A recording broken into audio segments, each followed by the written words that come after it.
For December 15th, 2017, we talk about the Game Awards, Evil Within 2, and we ask you about your video game alter egos. Welcome to Level 223.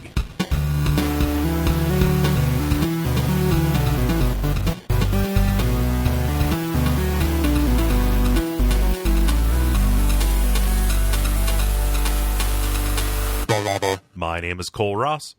I'm Dennis Furia. I'm Jala Prendez. I'm Ben Merkel. And you are listening to The Level. It's a podcast for people who love video games. You heard that right. Dennis is back. Hey, Dennis. Hey, Yay! I exist. Yeah. Yay! Yeah. You had several weeks of traveling for work, but we're so happy you're here. Yeah, I'm glad to be back. I've got some stories from the road I'll share. Got my fair share of Vita time in, which is good. Woohoo! Hooray, yeah, high five, portable buddy. That's right. The longer I have it, the happier I am that I have it. But Yeah. I can get into that later. Yeah, I'm happy to have both my feet back on the ground in Cincinnati, snuggled down for the Christmas season. Nice. So no more travel for you this year? Well, I'm working on a proposal right now that if it goes through, there will be, which would be great. But also, I wouldn't mind not. So we'll see. A little bit Self-sabotage. A little bit of a mixed bag there, yeah. Man, you used a lot of racial slurs in this proposal. Are you sure you want to send this over? This is very unlike you. Oh, Yeah. man. Yeah. So I apologize. People are hearing my voice. My voice is devastated. We did Duckstream this past weekend, and it was a great success. It was a tremendous amount of fun.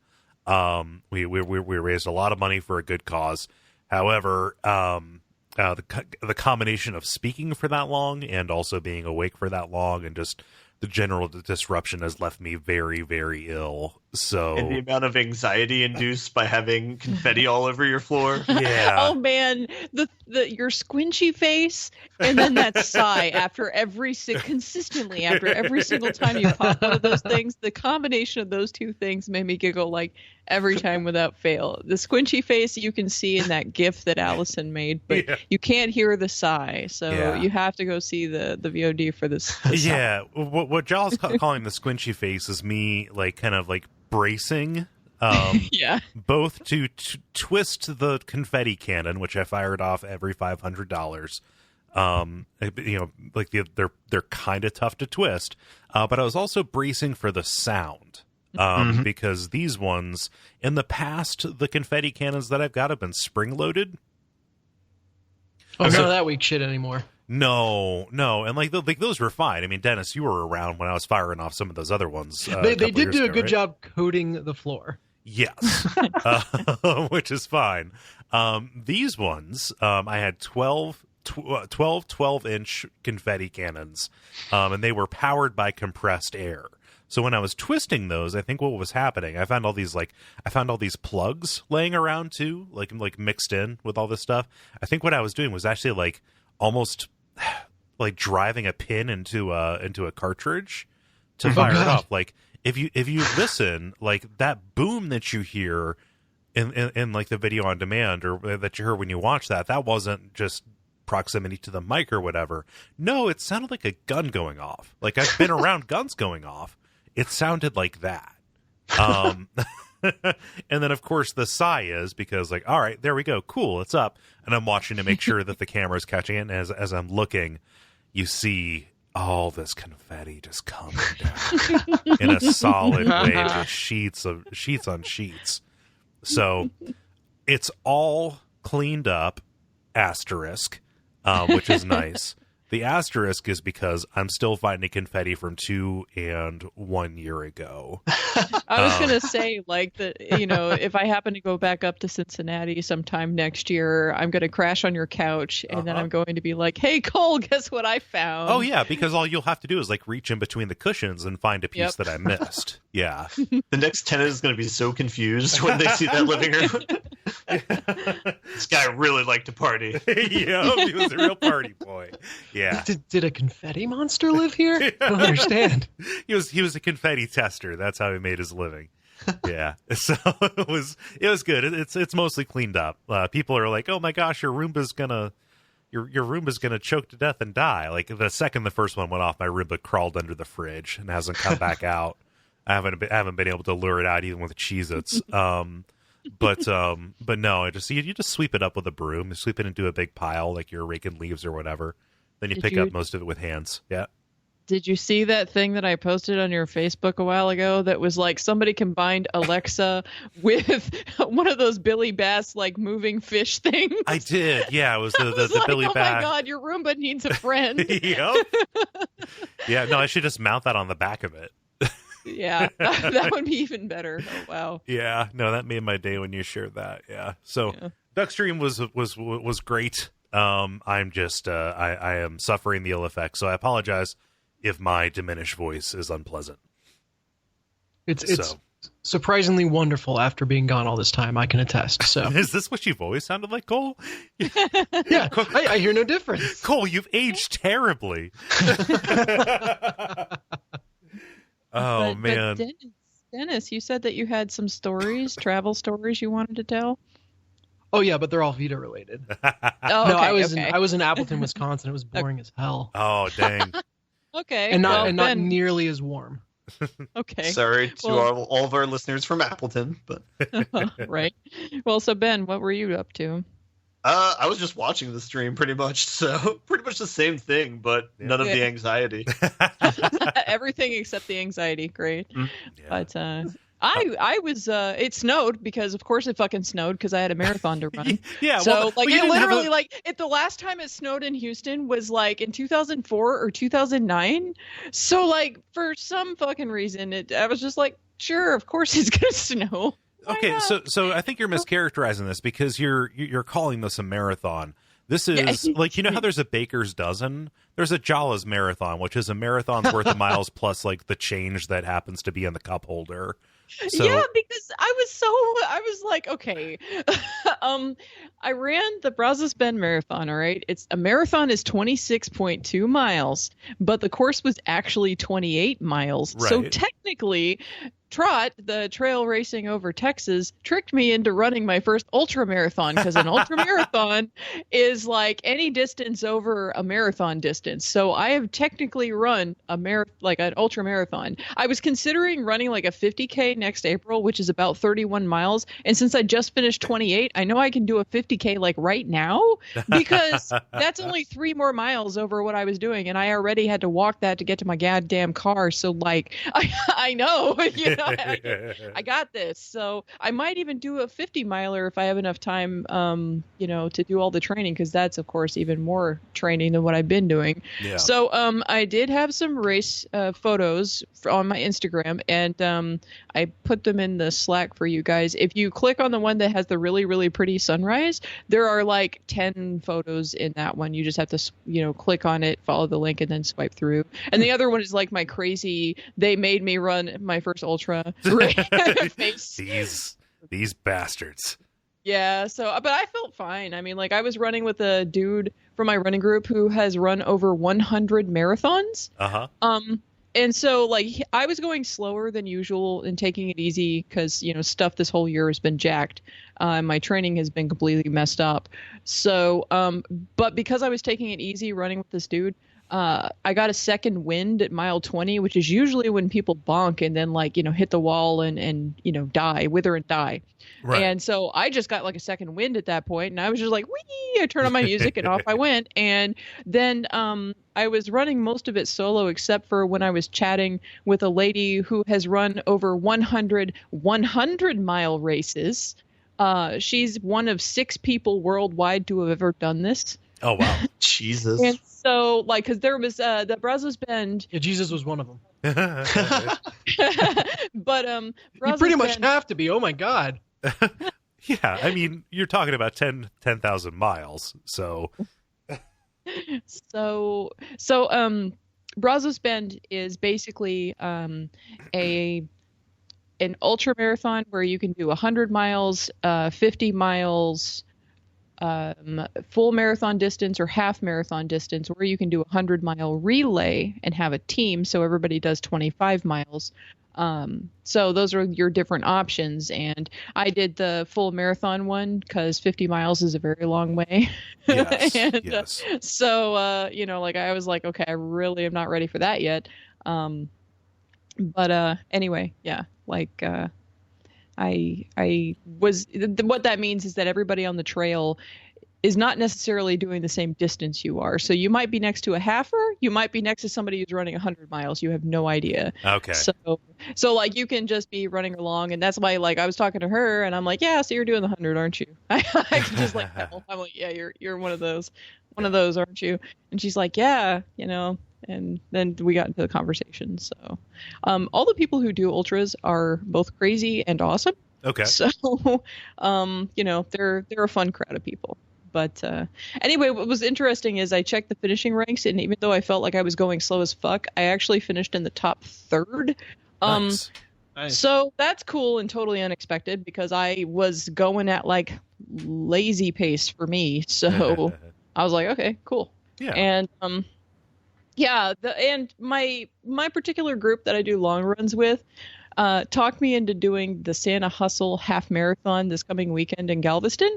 So I'm going to be racing 2 weekends back to back. So I'll be doing a 13.1 in Galveston dressed as Santa Claus with everybody else dressed as Santa Claus. And they have cookie and candy stations, which not that I can partake of them because I'm vegan and they don't have vegan options, but I can have like a candy cane. But that's about it. I got a candy can and some water. Yeah, so you can flood your system with sugar, thus ensuring you'll cramp. Yeah. Well, the thing is that like you need the sugar because you burn off all of your glucose in your bloodstream, and then you start burning like everything you've got in your reserve. You have to replenish salt and sugar and calories the entire time. You burn about like for somebody my size, and I'm 5'3" and fairly small. I mean, I'm muscular, but I'm not super big. So like for my size, you can burn about 3,000 calories doing a marathon. So doing a half marathon, you're burning about 1,500 calories when you're out there. So, I mean, like I don't need to replenish very much for that distance of a race because I run a lot longer than that. Yeah. But is it generally advised to run two races like that back to back?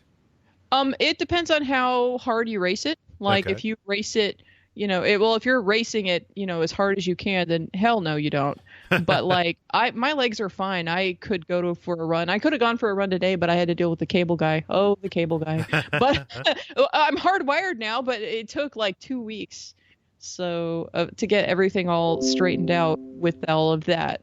But anyway, what that means is I can stream now, which is great. Good. But and then also, Jala ain't just a runner, folks.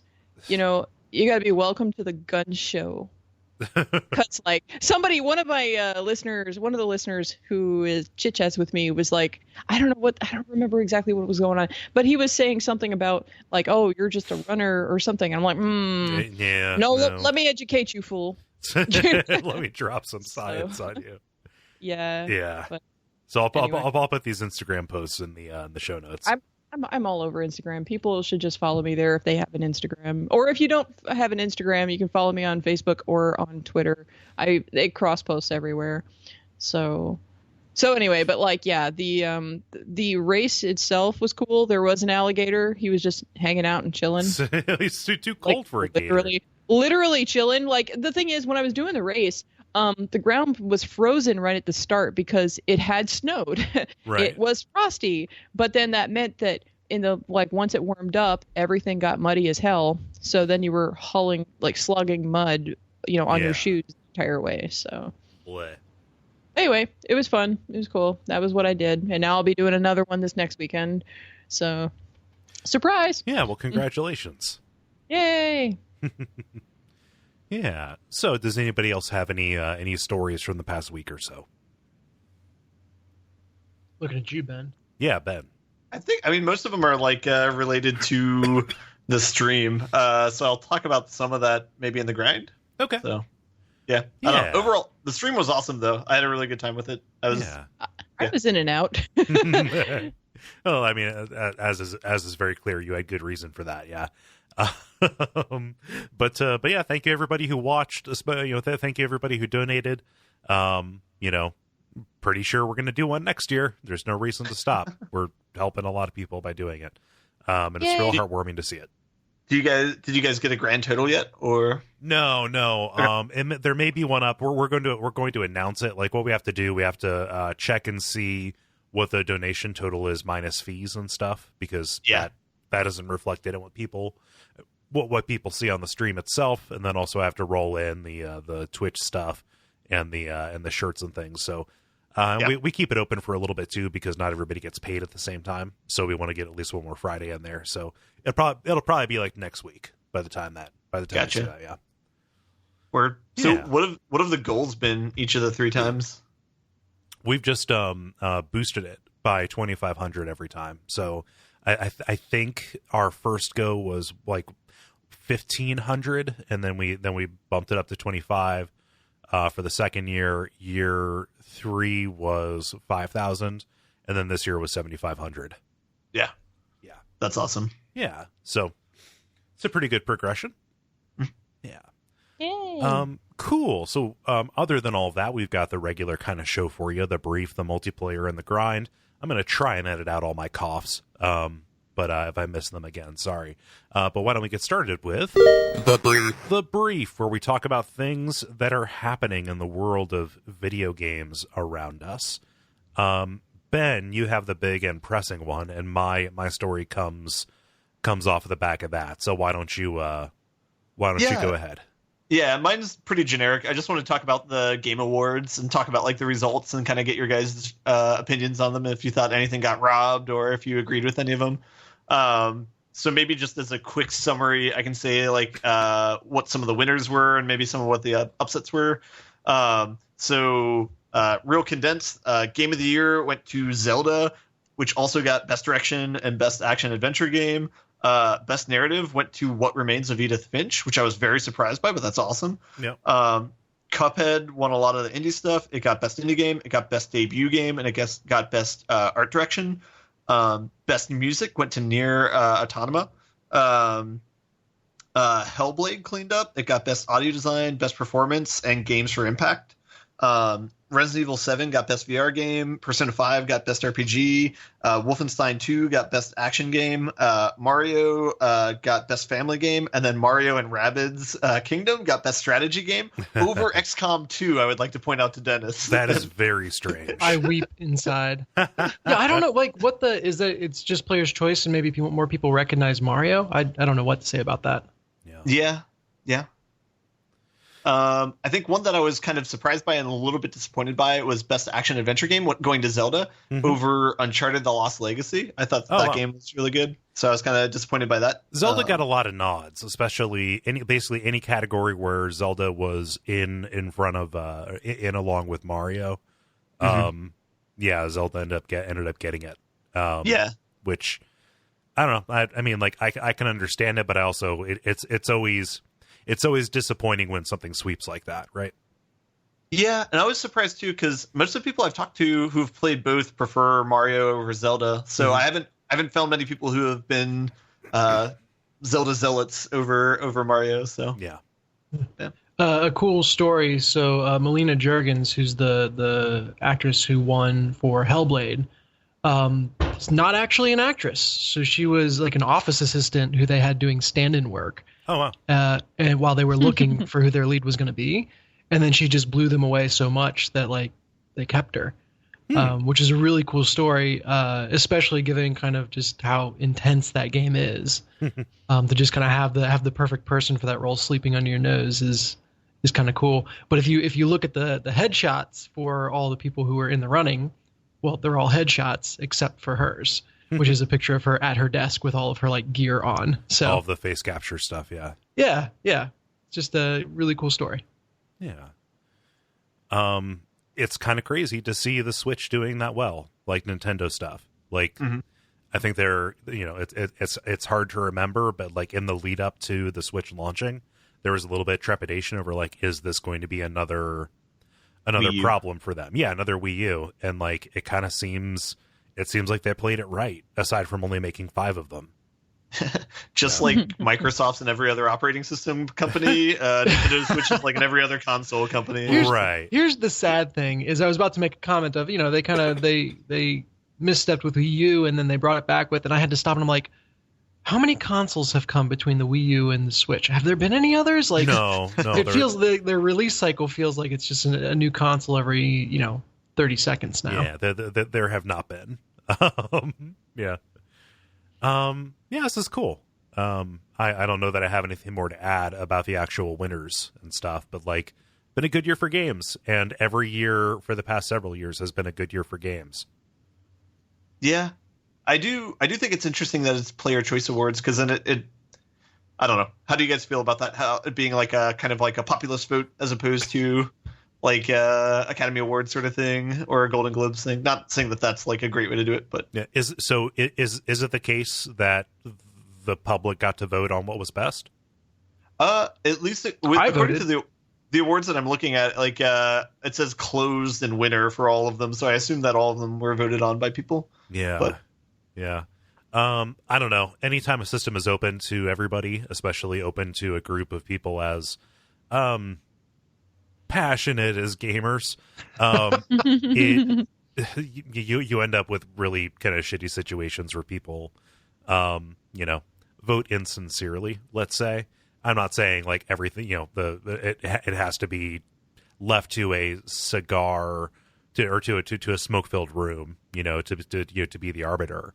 But like this spread of winners kind of seems to track with what I would expect on this. Like, there's not anything that huge in terms of an upset, right?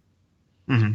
To my eyes, right? So it doesn't except look like these that. fighting games. I'm pissed at the fighting games. But anyway, sorry. No, tell me what's pissy about the fighting games? This is ridiculous. No, I don't Injustice? like. No, that's in there. In Tekken, sure. Nidhogg, come on. Marvel vs. Capcom Infinite is crap. ARMS is no. It's weird. They were reaching to fill 5. That was terrible. Okay. Oh gosh. Like it was unintentional. Arms. Okay, Yeah. Really? Okay. Right. You made me facepalm. Okay, never mind. Usually that's me. Yeah. I know. Yeah. Sorry, you would have heard me losing my shit laughing, except I had to mute to get rid of some bag rustling noises in the background. So Yeah. I appreciated it, Ben. The most you appreciated my groan is what you were appreciating at that particular moment. The most anticipated game presented by McCafe. Yeah, I know. I was just okay. But yeah, like best debut indie game presented by Shake Hydro. Okay. Oh, that's funny. I mean, people, if the money's coming in from sponsorships, at least it's getting some recognition. Like you talked about how, hey, the last several years have been good for games, and that's gonna. I think it's indicative of the medium kind of growing up a little bit in terms of just, no one is striving to decide whether or not games are going to be a thing. Mm-hmm. It's now a certainty, and now we're moving on to how high can we reach. Jesus. And there's the trappings that come along with that. Yeah, best debut indie game has three amazing games that I played this year. Yeah, I know. I was looking at that, and I'm like, Yeah, Slime Rancher, Hollow Knight, and Golf Story. Like, fuck yeah. Mm-hmm. Kind of related to what you were saying, Dennis. Like this year, the viewership of Game Awards like tripled from last year, apparently. So apparently, it's growing in popularity. Wow. Yeah. Yeah. Well, video games continually blow all of the expectations of what their sales are going to be through the roof. I mean, like the amount that video games are grossing. Just like as an industry has just been like increasing every year. So, but then again, I've been reporting on that every time. But yeah, there's also one category that's kind of interesting. They have best student game, where they have games like submitted from colleges. I haven't heard or played any of them. I think Jala, I think you might have played one of them from Light. Am I remembering that correctly? For some reason, that sounds okay. That sounded, no, I did not. Okay. But those look interesting. Yeah. It's like the shorts it would be during the during the Oscars. It's always like, oh yeah, let's watch every single one of them, and then I never get to them. Well, it would be me who would just pick up this random weird thing nobody's heard of, and that's the thing that I play. So yeah. So the awards are only one part of this. Another reason people watch is for the reveals. Yes. And there were a couple that I was interested in. Segue. See, That was good. It doesn't work when you call attention to it. Right? You just kind of ruined it. That's why I do. No, I'm just speaking. Okay. I'm just speaking truthfully. You kind of stomped on my segue by calling it out. It's fine. It's fine. Yeah. See, I can get away with saying that kind of a thing, Cole, but you're too nice. You're too nice to say that kind of a thing without getting, with actually getting away with it. Ah, dang. So, I was joking. No. Yeah. but no. So the reveals that were made here, there's one that wasn't a reveal. Oh, come on. What, the Fromsoft one? Yes, your thing. Yeah, my thing. Yeah. So the story That that wasn't a reveal. I mean, that but tell like it was FromSoft acknowledging that they were making a new thing and that it will be part of a certain aesthetic. This is not going to be FromSoft in the strictly medieval realm. This is going to be FromSoft in the bloody and horror realm. Whether or not that's Bloodborne or not, who knows? They released a 45-second teaser trailer. By teaser, I mean strictly just a single shot of something gross establishing an aesthetic, with 3 words, shadows die twice. This sent the entire Souls appreciating world into a fucking tailspin. When it happened, this also happened during the stream, I think. Broke the servers for Bonfireside Chat. Yeah. I mean, something, I don't know, but the entire weekend we were just stiff arming people. Yes, we're going to cover it on WoW. Yes, we're going to cover it on WoW. No, Bonfireside Chat's not coming back. I appreciate the sentiment, but the show's not coming back. Listen to this now. Just tattoo it on your forehead. Yeah. So when I say a tailspin, there was all kinds of videos being put out, interpreting every frame of it. For people who haven't seen it, just go watch it. But it shows some kind of weird rope and bone torture device. The rope is bloody, and it appears to be kind of situated over top of a table covered in writing that looks a little bit like kana or kanji, something like that. I forgive my ignorance there. Over some kind of Japanese writing. This has people thinking that it's either going to be Bloodborne 2, which I hope it's not. The tagline Shadows Die Twice has people thinking this is going to be related to the Shadow Tower series, which would be really crazy, actually, if they brought that back. And I'd be down for it. And then also people are thinking, hey, this might be a new Tenchu game, actually, because FromSoft did a few of those. Or it could be something new. Those are the 4 options that are out there and available to us. But, we're probably not going to know much more until at least E3, right? When that comes around. See, I just assumed that this was the new high-def version of Medieval that's coming out. Yep, they're working with From. God, Medieval, why did they have to bring that back? The same reason it existed in the first place, I guess. Was anybody clamoring for more Medieval? I actually know somebody who their response to this multiplayer, although they did not actually post it, was a character from Medieval. So yeah, there are people out there that like it. I'm sure they do. It's very strange to see that announced with some kind of fanfare. Yeah. So on a similar note, did you see the trailer for Death Stranding? No, I didn't. I was not able to watch it when it went up. Same thing. So you understand it about as well as anyone else does, then? I think Yes, that's true. Probably better because I have beginner's mind about it. Yeah. Right. Yeah. People say it's crazy that they don't really know what's going on. My response would be, you expected different. But, everybody has their own expectations about it. I'm excited. Campo Santo announced their new game, In the Valley of the Gods. Ooh. Yeah. It's like a more traditional kind of adventure game kind of thing. Yeah. So cool stuff all around. I'm excited to see what comes of the FromSoft thing, but also Yeah. I'm excited to see what's going to come of that. Be excited for a year. Yeah, We'll why see. not? I'm curious and interested. I am watching it, and for God's sake, I need everybody to know I am aware of it. Oh man, so that's my story. Jala, what she brought for us? Well, VR is a thing, right? Sometimes. Yeah, it's kind of a thing. I mean, not for us on this particular show. Like we have a dearth of VR here, but it's a thing. Well, there's a bunch of different models of VR headphones out there, but I happened to read an article about the tech side of things, about some of the stuff that is out currently.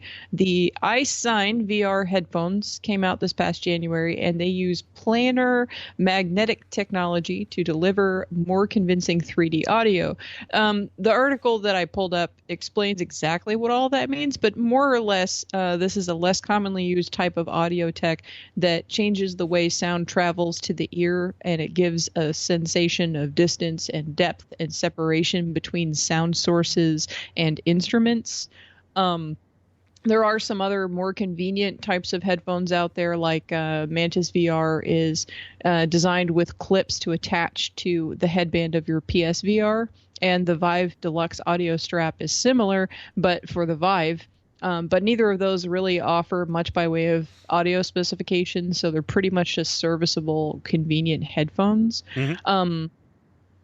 And there are some more types of headphones that are going to be coming out in the next year or so as well. But the main thrust of the article was about the technology of the iSign VR headphones. And what was interesting for me is that I think if I were hearing things in a more convincing 3D, like a binaural type of audio, that's more convincing than a regular standard stereo headphone, then that might push me a little bit further towards that edge of, someday when I have some kind of money, maybe I would do the VR thing as a thing, because that would be a little bit more immersive. So I don't know. I guess that's the thing. Listeners who do VR need to tell me what types of headphones do you use? Do you just use standard ones, or what's the deal with the people that are in our community? What do you guys use? Yeah. Because just the tech behind that particular aspect will change how the composers of video game music and just all the sound design in general do their thing. And so that might be a thing where eventually more and more games have that, and maybe even games that do not have, that are not necessarily strictly VR will have that kind of a sound setup. Yeah. I think that the sound aspect is becoming more there's more attention being paid to it, because say for example with Hellblade, that's a thing where a lot of people are you have to wear headphones, and the sound design is so awesome, and that's a thing that's coming up a lot more in recent times. So that's a thing that's interesting to me to see how that develops. Yeah. I just can't get over the name planar magnetic technology. It sounds like it should be used to travel between worlds or something. How do you know it's not? I guess in a way it is. Well, if you want me to read out, the really boring technical scientific whatever, or if you want to just watch a video about it, it's all on that article. Yeah. But yeah, it talks about the difference between the regular stereo headphones just kind of shoot out the sounds in directions, whereas this particular one will shoot it directly into the ear with, more of a soundscape where they can, because it has a focused direction to, how the sound hits your ear. That means that they can design, the audio tracks that you're hearing to give you that sense of depth, to give you that sense, that perception of, distance or separation. So, different sound sources and things like that, more so than with stereo headphones. Even if I'm not playing VR and have a VR headset on, just the audio part of it would really be if that works with just like a computer and just playing any old game, and the games have that kind of sound design, I would definitely wear the headphones just to play a game on my computer, you know? Yeah. So I mean, like, all this reminds me of just for years and years living with my stepdad, who just obsesses about having the biggest possible TV. He's calmed down about it, but for a very long time it was like, we're going to get a new TV. And they'll go out and they'll find, a big, nice screen and pay a lot of money for it. Cool. It's his money. It's nice to have a thing for the house. But I would be so frustrated because then he would bring it home and he would, instead of like just having some kind of receiver or a sound system, he would get the cheapest, like, home theater in a box, like, combination DVD and receiver kind of thing. Like, yeah, whatever. So you're looking at the screen that's bigger than God, and it kind of sounds like you're listening out of these tiny little, like, Logitech speakers, hanging from, like, wires from the ceiling. It's like, please, like, this can't be an afterthought. It's half of the experience. yeah. That seems like what it would be to spend all that money on a VR headset and then use your Apple earbuds or whatever. Yeah. Yeah, pretty much. But I they're mean, shaped like, to fit my ears. How could they be bad? They only fall out 20% of the time. Well, my whole point being, even if there are still a lot of people who don't want to get a VR headset, if these, headphones still work with other games and the sound design kind of heads in that direction where it does have, that sort of tech behind it, then that would be a big difference for me. Like, I would definitely be much more immersed in the games, and maybe the horror games would actually scare me. You beat me to my point. Like, you're talking to somebody who loves horror games. Like, directional sound is really, really good for that. Yeah. And so that's why it's interesting to me. And I just kind of wonder, I need to look into it and see if that particular headphone is actually usable, in non-VR games or what. I don't see why it wouldn't be. Yeah. But the thing is that I wonder if it actually would produce that same separation unless it's designed for, like right. Kind of the like actual, games are made with the Dolby standard, and like, that helps because they can just predict how these headphones are going to work. Yeah. Huh. Interesting. That's cool tech stuff that I'm interested in right now. Yeah. So yeah. Sounds good. By which I mean those probably sound pretty good. But before Jala wrings my neck, Ben, what's this Harry Potter stuff? I have no idea. I talked about the Game Awards. Dennis. Oh, you did, Dennis. Sorry. Oh, geez. Yeah, I'm sick. Fine. You are sick. So sick. Your voice is so bad it makes Ben sound like Dennis. Yeah. Or vice versa. Dennis. His voice is going, his hearing is going. It's all downhill from here. Pretty soon I'm going to be the protagonist from the song One by Metallica. What's this Harry Potter thing? Yeah, just a fun one. So I've been slowly listening through the Harry Potter audiobooks on family road trips, and so this was kind of in front of my mind when I saw the headline.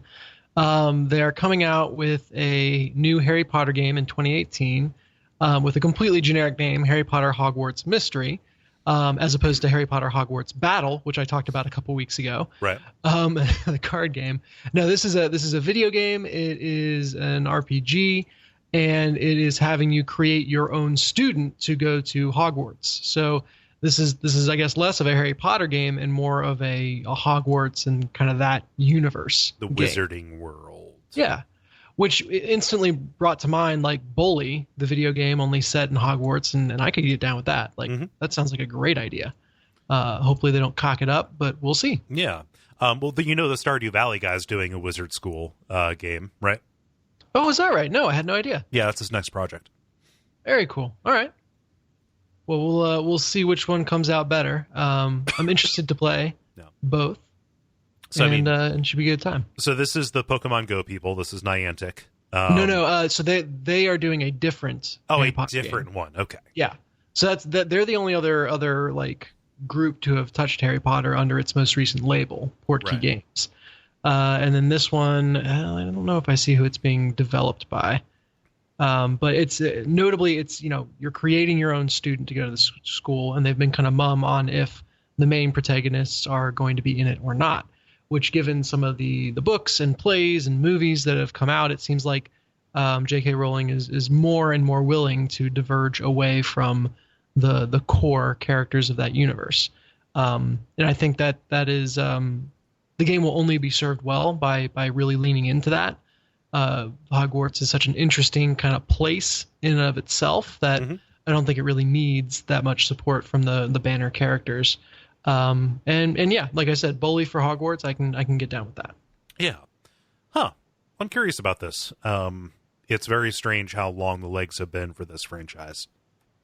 Yeah, it's interesting. I think when the book series first wrapped up, I remember J.K. Rowling being adamant that she wasn't going to be doing a ton of expansion on it.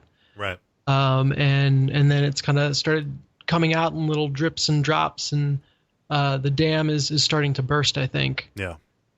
Which I know there have been Harry Potter games in the past, and you've always played as the main characters. I mean, there's been freaking Lego versions of Harry Potter. Right. And but everything is centered around the main characters. So I'm intrigued to see it expand out a little bit. Yeah. Huh. Well, hopefully this makes people happy. Yeah, I think it'll be hard to mess up. Yeah. Cool. I don't have anything to add on top of this. Multiplayer. Now it is time for the multiplayer, where we ask you a question and then you answer it. Jala, what is the question that we ask the nice people? Yeah, we asked, what video game character is your alter ego and why? And thanks to Secret Agent Man, or Matt M, or John D, whatever you want to call him, the Secret Man. This really tripped me up over the weekend when that person donated. Yeah, I know. It's because it's kind of a long story, but it's my fault. We'll just put it like that. I'll believe you. Yeah. Yeah. So let's get us started here with Greg, who writes, ever since I first played the game as a 12-year-old, mine is Link from the original Legend of Zelda. He's a scrappy underdog fighting against huge odds, gets his job done in a business-like way without complaint, never gives up, uses his brain as much as his muscle, and wins against great odds. We can all be inspired by Link. Be like Link. Yes. Be as unto the Link. Yeah. And it helps that Link is a cipher, too. He is made to project yourself upon, too. Yep. Yeah. Dennis, what does John say? John says, obvious answer here, but Griever from Final Fantasy VIII. I already felt a strong connection with Squall as a teen, specifically his loner mentality, not his jerk-assness, and Griever is his personal spirit animal. Griever being a lion also fits since A, I was obsessed with the Lion King as a child, and B, the random name I chose in 4th grade Latin class and used for 8 years, Regulus, happens to be the brightest star in my favorite constellation, Leo. Yeah. Oh, your favorite constellation is my birth constellation. Woo! All right. Yeah. Squall's a good Yay. answer. Griever's a good answer. Ben, what does Mike say? Mike says, this is a rerun from last week, but Sam Fisher is mine. Most video games seem to feature young characters, and I like the idea of one who is super capable, fit, and focused while being canonically an old-ass man. Sam inspires me when I hit a wall at the gym and when I go to get things done at work. Yeah, Mike is the person who last week talked about working up to the goal of doing the Sam Fisher splits between two walls in a hallway. Mm-hmm. Yeah, oh my gosh. Yeah. We wish you the best of luck. I think you can do it. Yeah. Jala, what does Sam say? Sam says, Aerodactyl. Period. That's it. That's it. Yep. Mic drop. Well, everybody knows Sam is only with us because of fossil technology. Yeah. Which sounds like a dig, but it's really not. I was more just acknowledging that's where Aerodactyl comes from in Pokemon. Anyway. So Adam writes, Dante from Devil May Cry. I always enjoyed his cocky attitude and cracking jokes, keeping it very aloof. I think my favorite was in Devil May Cry 3 when you encounter the 3-headed dog Cerberus, and he cracks jokes like I have never seen. Like, I've never seen a talking dog before, and hey, come on, let's go for a walk. It's a good boss fight. Yeah.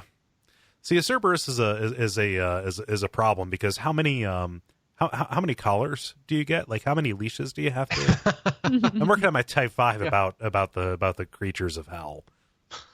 Yeah, Beelzebub. I hardly know her. Yeah, less than a minute per circle, dude. I mean, like some of them you have to skip over. Like I'm gonna, like if I'm gonna give lust its due purpose, I have to like just maybe like pay a little bit of lip service to Malabolge, Yeah. Dennis, what does Noah say? Noah says A2 from Nier Automata is fiercely driven by her principles, fighting on even after being forsaken by her allies. She's resistant to authority and concerned with discovering the truth. She's driven to do the right thing even if it's pointless. I hope one day to be so selfless that I put my life on the line for a better future I will never see. Well said. Awesome. Yeah. I need to break down and play that game. Yeah, I know absolutely nothing about it other than recognizing like the characters. Yeah. I mean, it's a very distinct style too. Mm-hmm. Ben, what does Michael say? Michael says, Mr. Champlu from Disgaea 3. He's a nutcase who teaches cooking classes to demons in an abandoned school. In Champlu's head, every problem is like a tricky meal to prepare and can be solved by food. Man after my own heart. Yeah. See, it's fun when you can take your habit of hanging out around abandoned schools and turn it into something constructive. Well, last week he was the one who was talking about taking martial arts, fighting games made him want to take martial arts, which made him do yoga, which helped him with his anger management problems. So this will just make him a better cook then. Yeah. Mm-hmm. Jala, what does Justin say? Justin says, Roger Wilco was always my guy, a cowardly, good-hearted fool who would eventually stumble into making the right decisions. In space. Roger Wilco is a very good answer.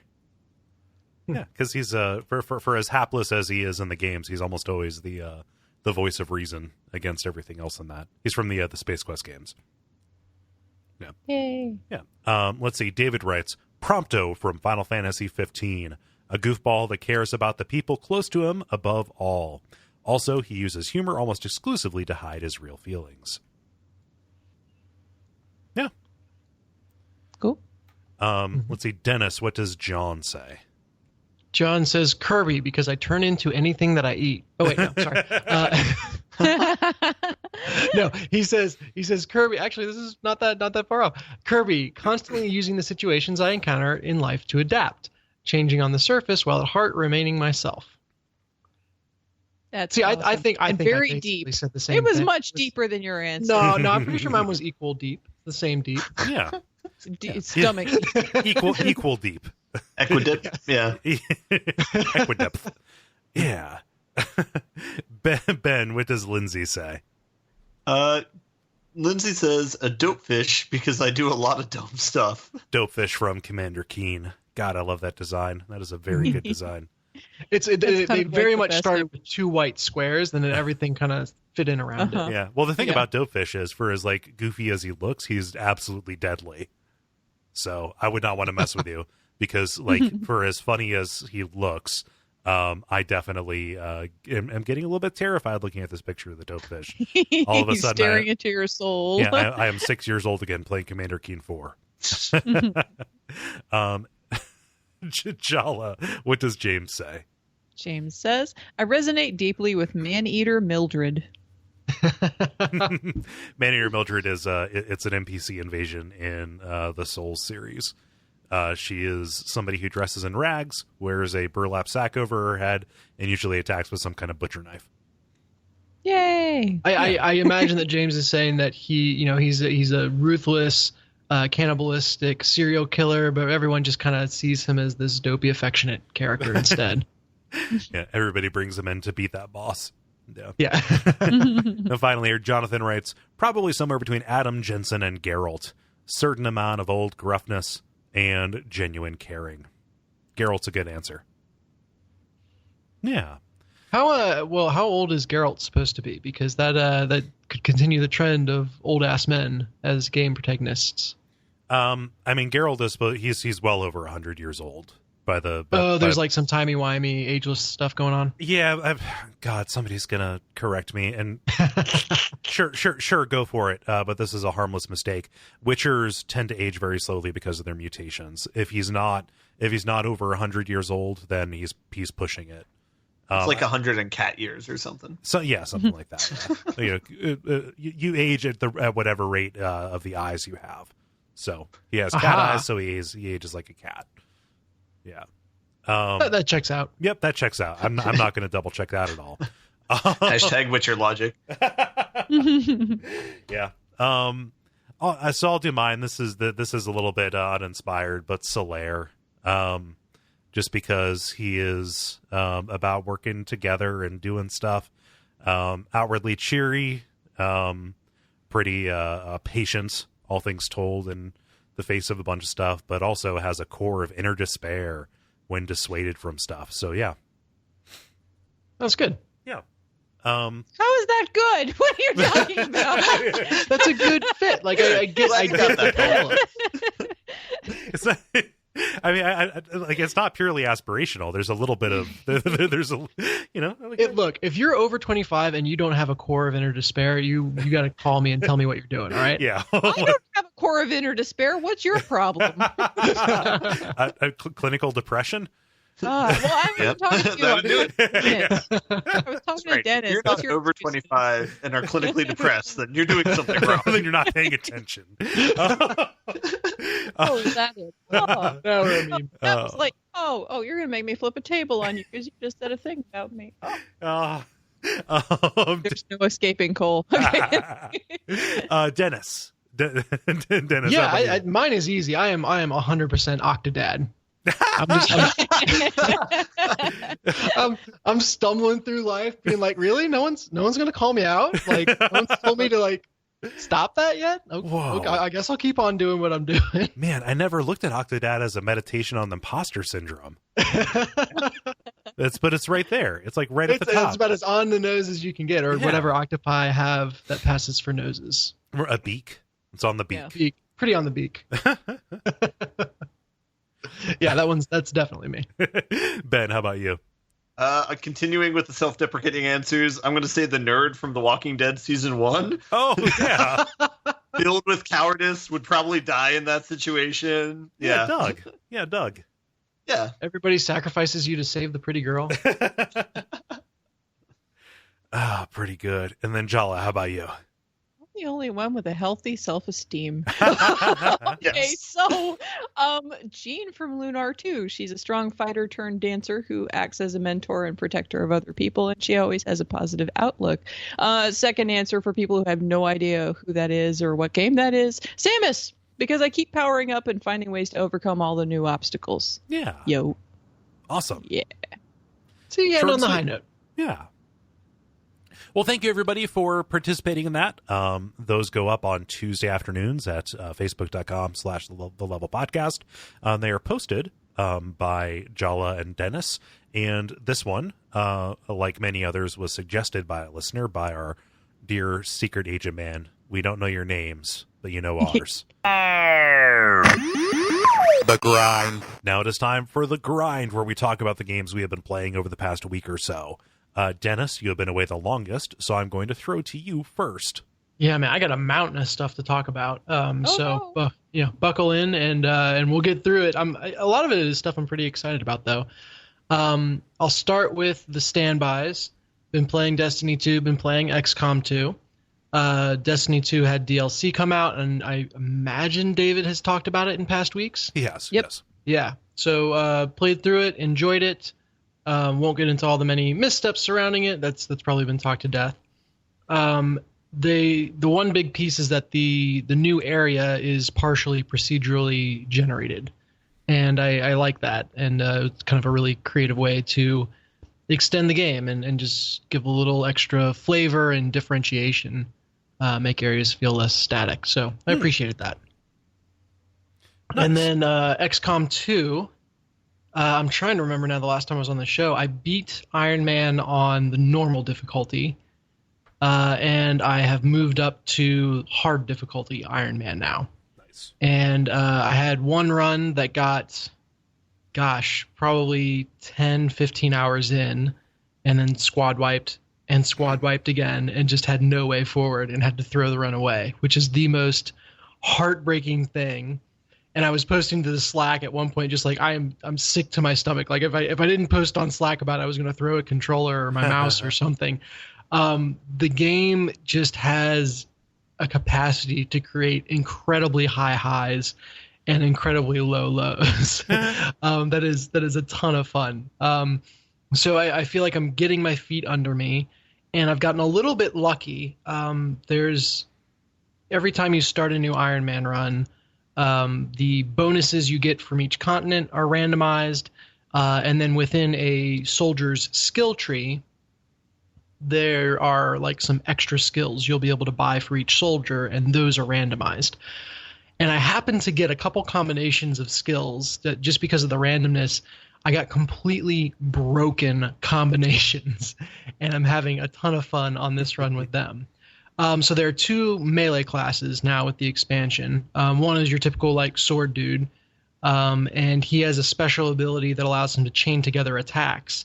But with each successive kill, the attack gets a little bit weaker. So if you kill someone, you get to attack again, but it's a little bit weaker, so you have to plan it out and kind of like stair-step your way down in the damage you want to deal.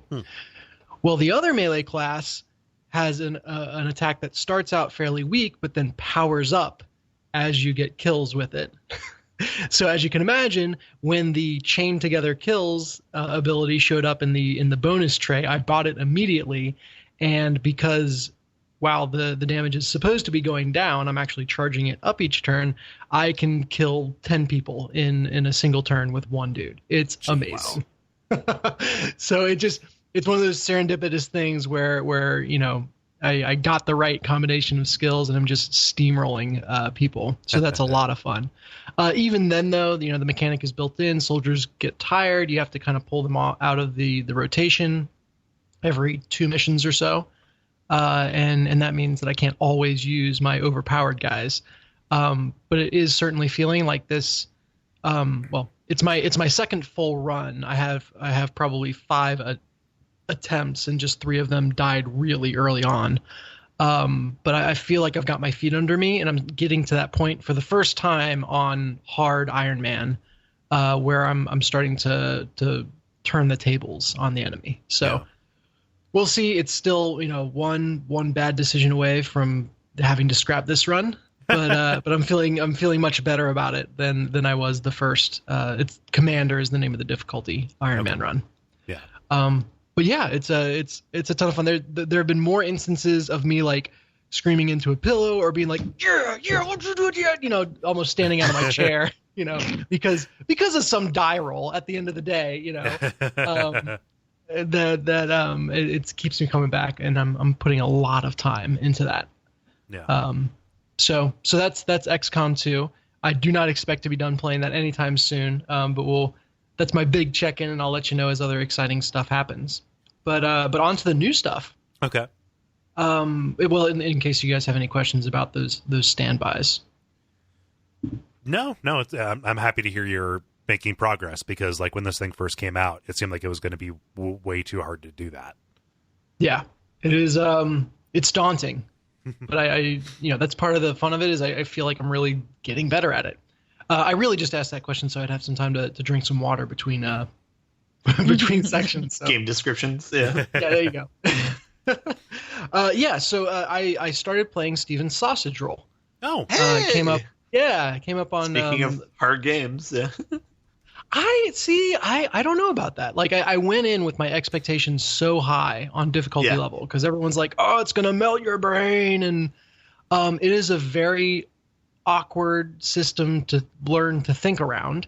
Mm-hmm. But it has that same arc. I've seen it compared to like learning a language, with other puzzle games, and I think that holds true. That you're learning a new language here, and the inputs and results are very different than you'd expect, and it forces you to kind of think in a different way.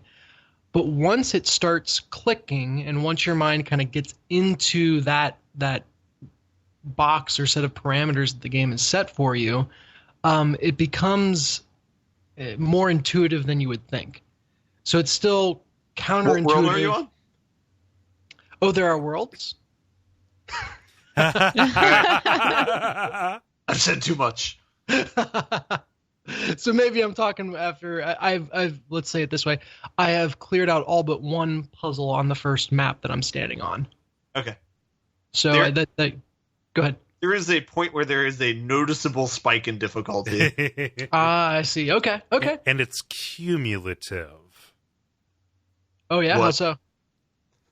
No, I just based on what I've heard, that spike comes along with some stuff that is just going to stay there forever, and then other stuff is stacked on that too.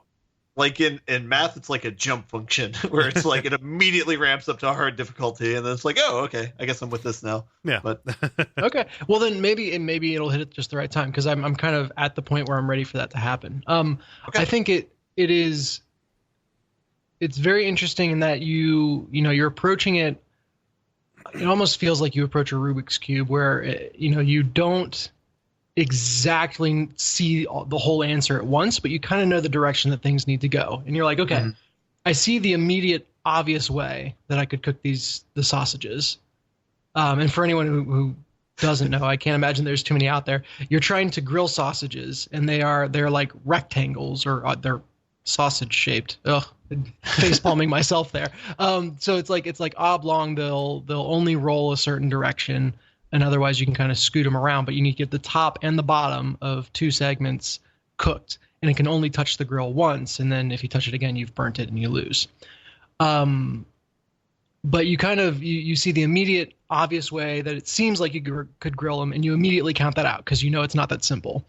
And then you start imagining other ways that you could potentially do it, but you only see the first part of it, so you do that first part, and then from there you kind of work to the next part, and then you're through. So it's a nice feeling of kind of having a sense of how you might solve it, but it only comes together kind of the next step. You've got enough light for the next step, and then the next step, and you're kind of feeling your way there. Yeah, kind of like a blind person going through a maze or something. You kind of feel the walls and kind of guide yourself to the exit. Yeah, and it's very forgiving that they have an undo button that allows you to just take back your moves individually.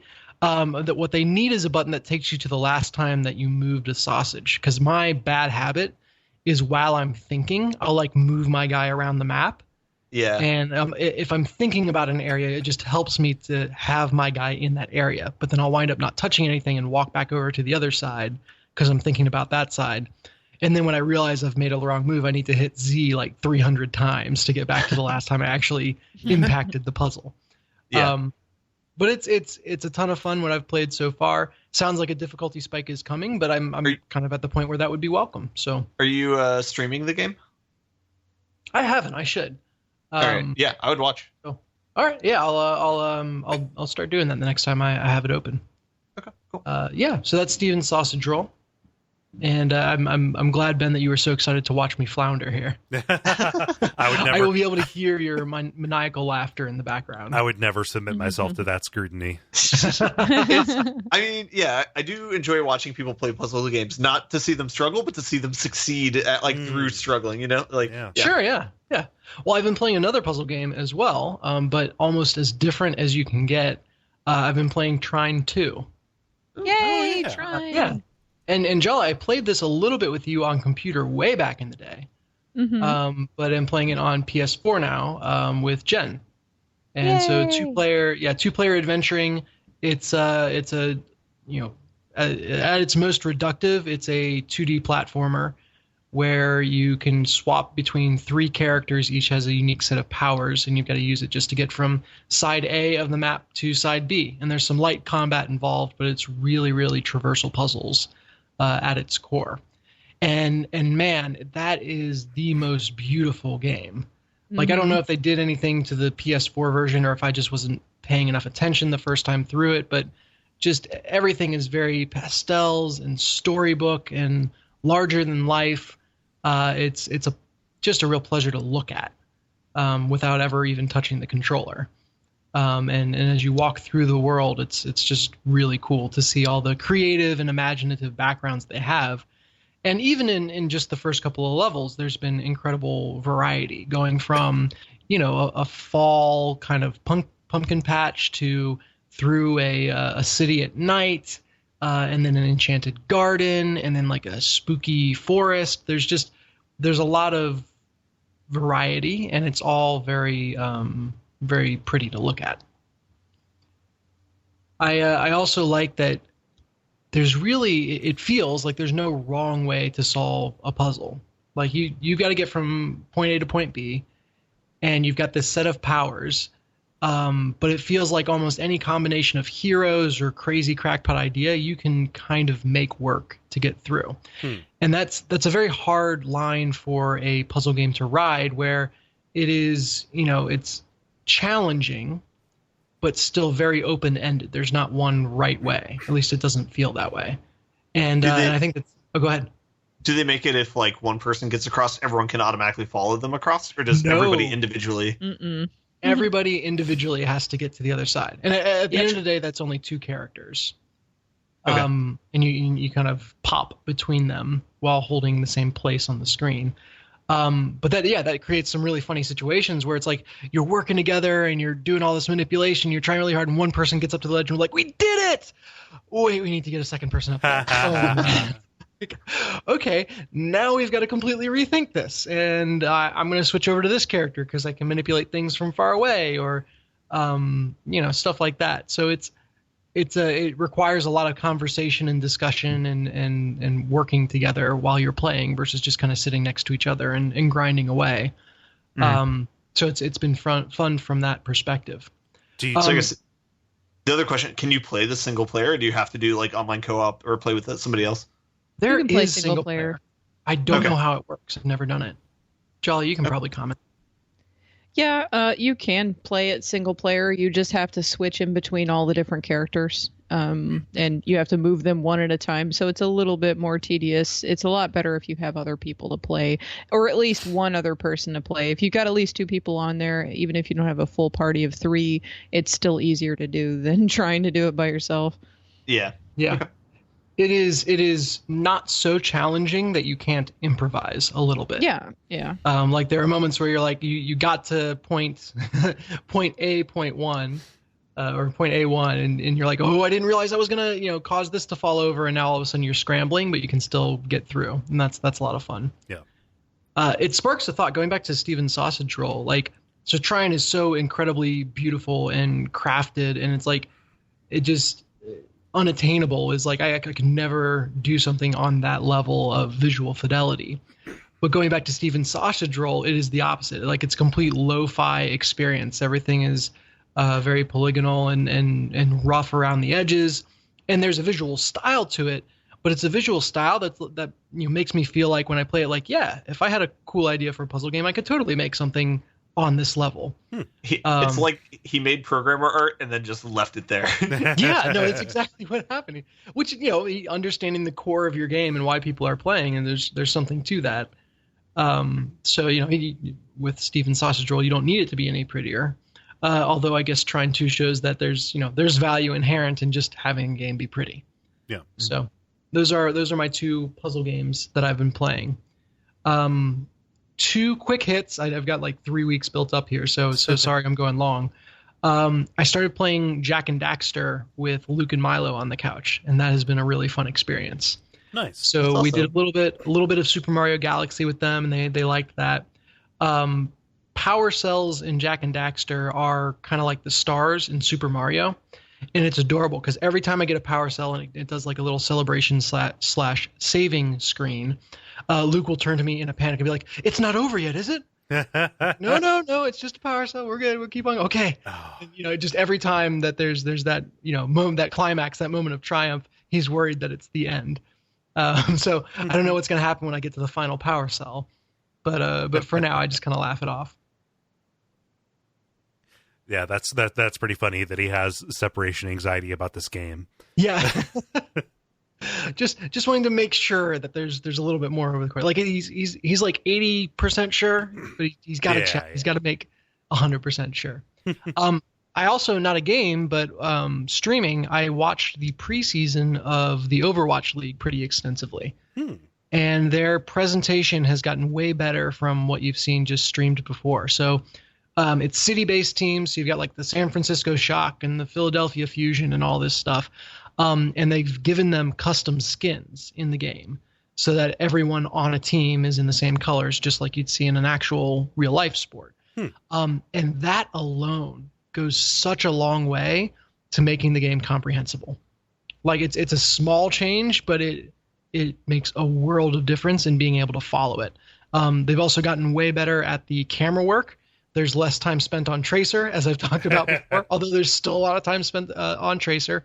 And they more regularly do kind of wide angle shots or shots showing the action going on, not attached to a character. So that both of those changes go a long way towards watchability. I'm very hopeful after watching 4 or 5 games across the preseason that it'll be successful and it launches, I think, on January 10th. Uh-huh. I'll definitely tune in for the first week and we'll see where it goes from there. Neat. Yeah. It's always good to hear them getting better about that. Yeah, they are clearly learning, and it's a big investment to create the league like this, and I think they're doing it justice.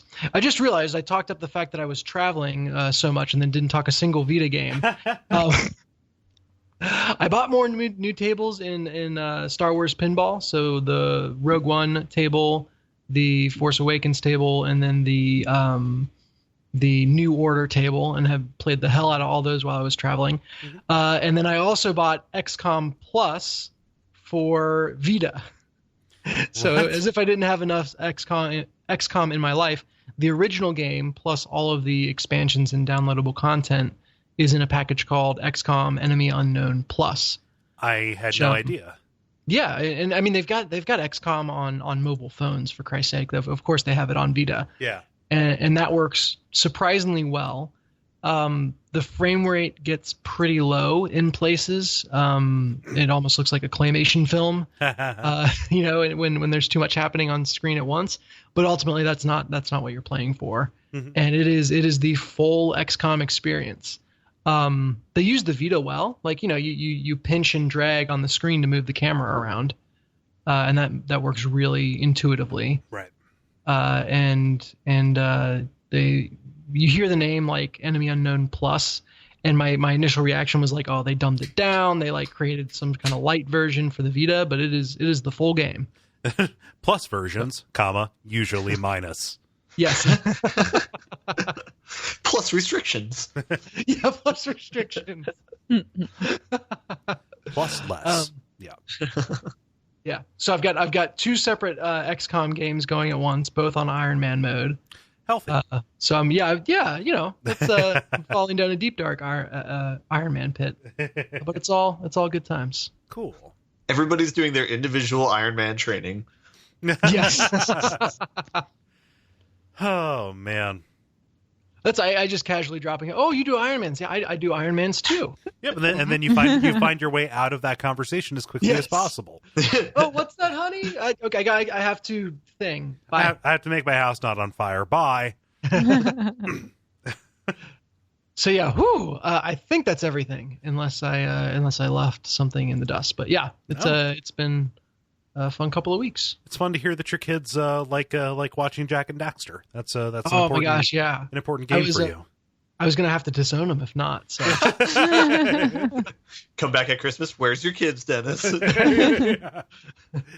Apparently, they liked Ratchet and Clank. I prefer a series that doesn't have to rely on double entendres in the titles. Thank you. Let's grow up here. Daxter does like slapstick humor.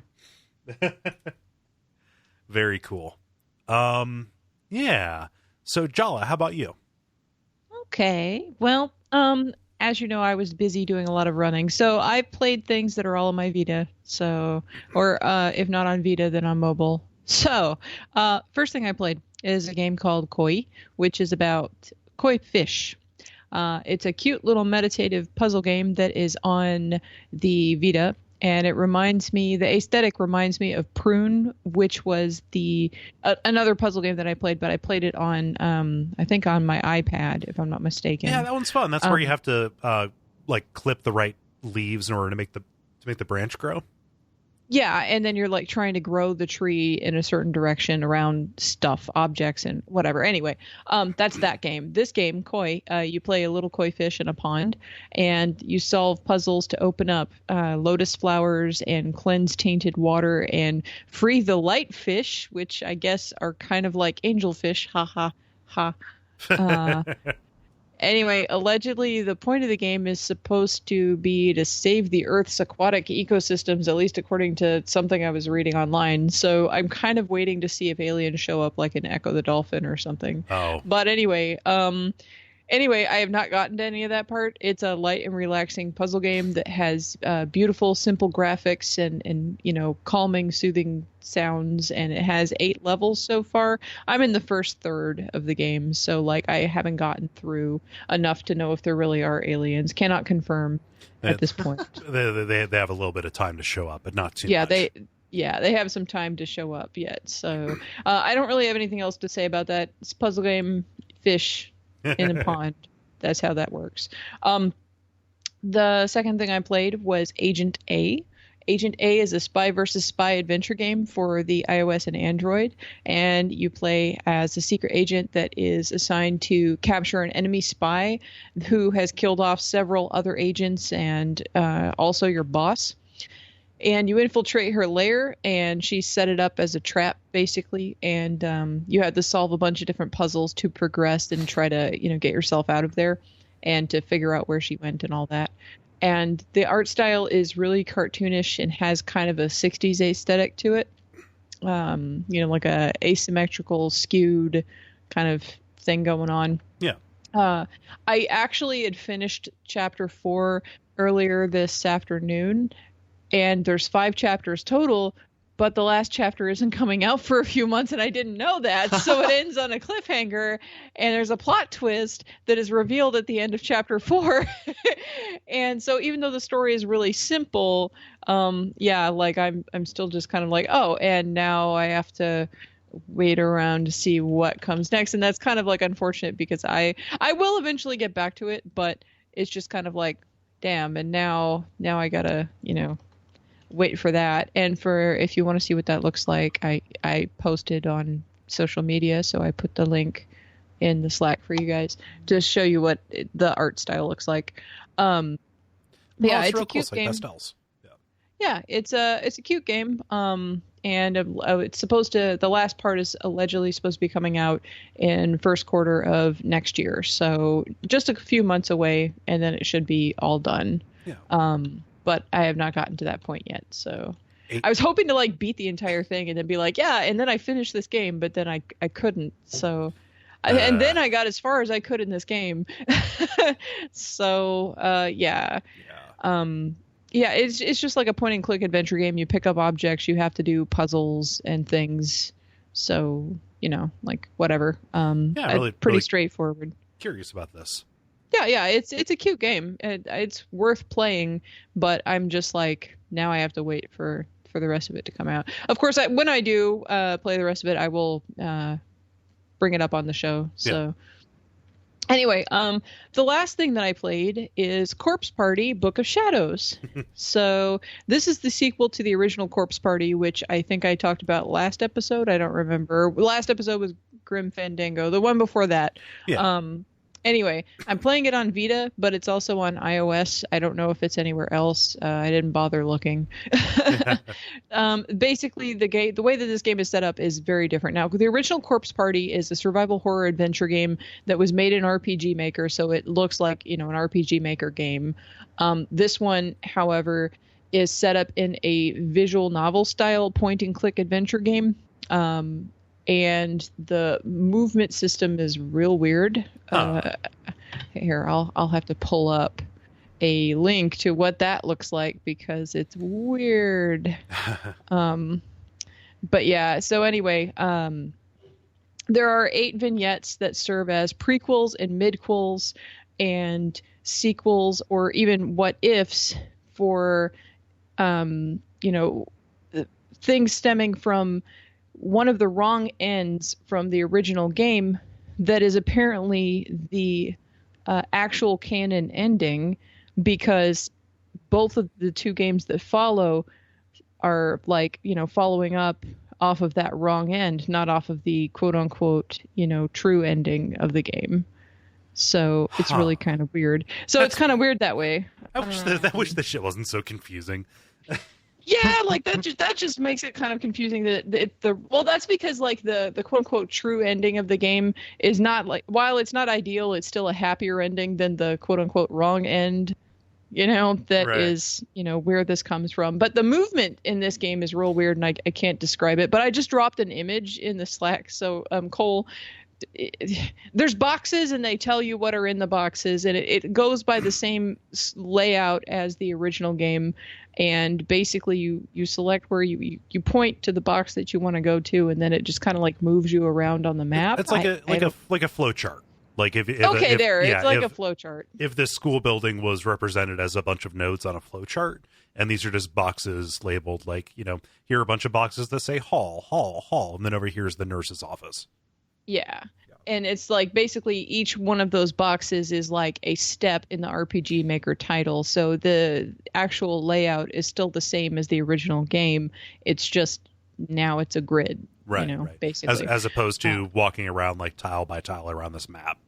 Yeah. But like then what you see on the screen is like visual novel style background that you can point and click, around on the screen. So about the story. It reminds me in a bunch of different ways of Steins Gate, actually, because the canon ending this one that is continued on through these other games involves a time loop and fighting against the outcomes of each series of events. Okay. So that's very much along the lines of Steins Gate to me, for pretty obvious reasons. Uh-huh. So, so far I've only finished the first 2 out of 8 total. So they're pretty long. And there's a bunch of different endings that you can get depending upon, what choices you make, or if you pick up this item, or if you don't go to this place or whatever. So, I mean, like, you end up camping out in some of these chapters for a little while.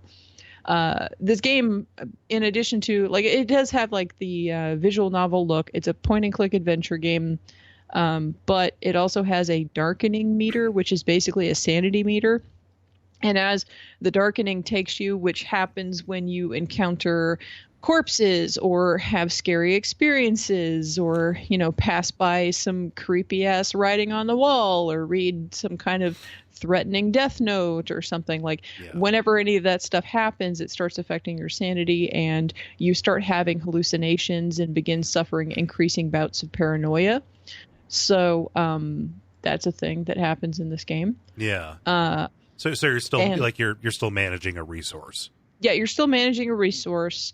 You pick up items and you actually like automatically pick them up and automatically use them when they are appropriate. Like there isn't an inventory per se where you have to figure out what, dongle goes into what, place Dingus. Or whatever. Dongles and dinguses. Yeah. Okay. Sure. We'll go with that nomenclature.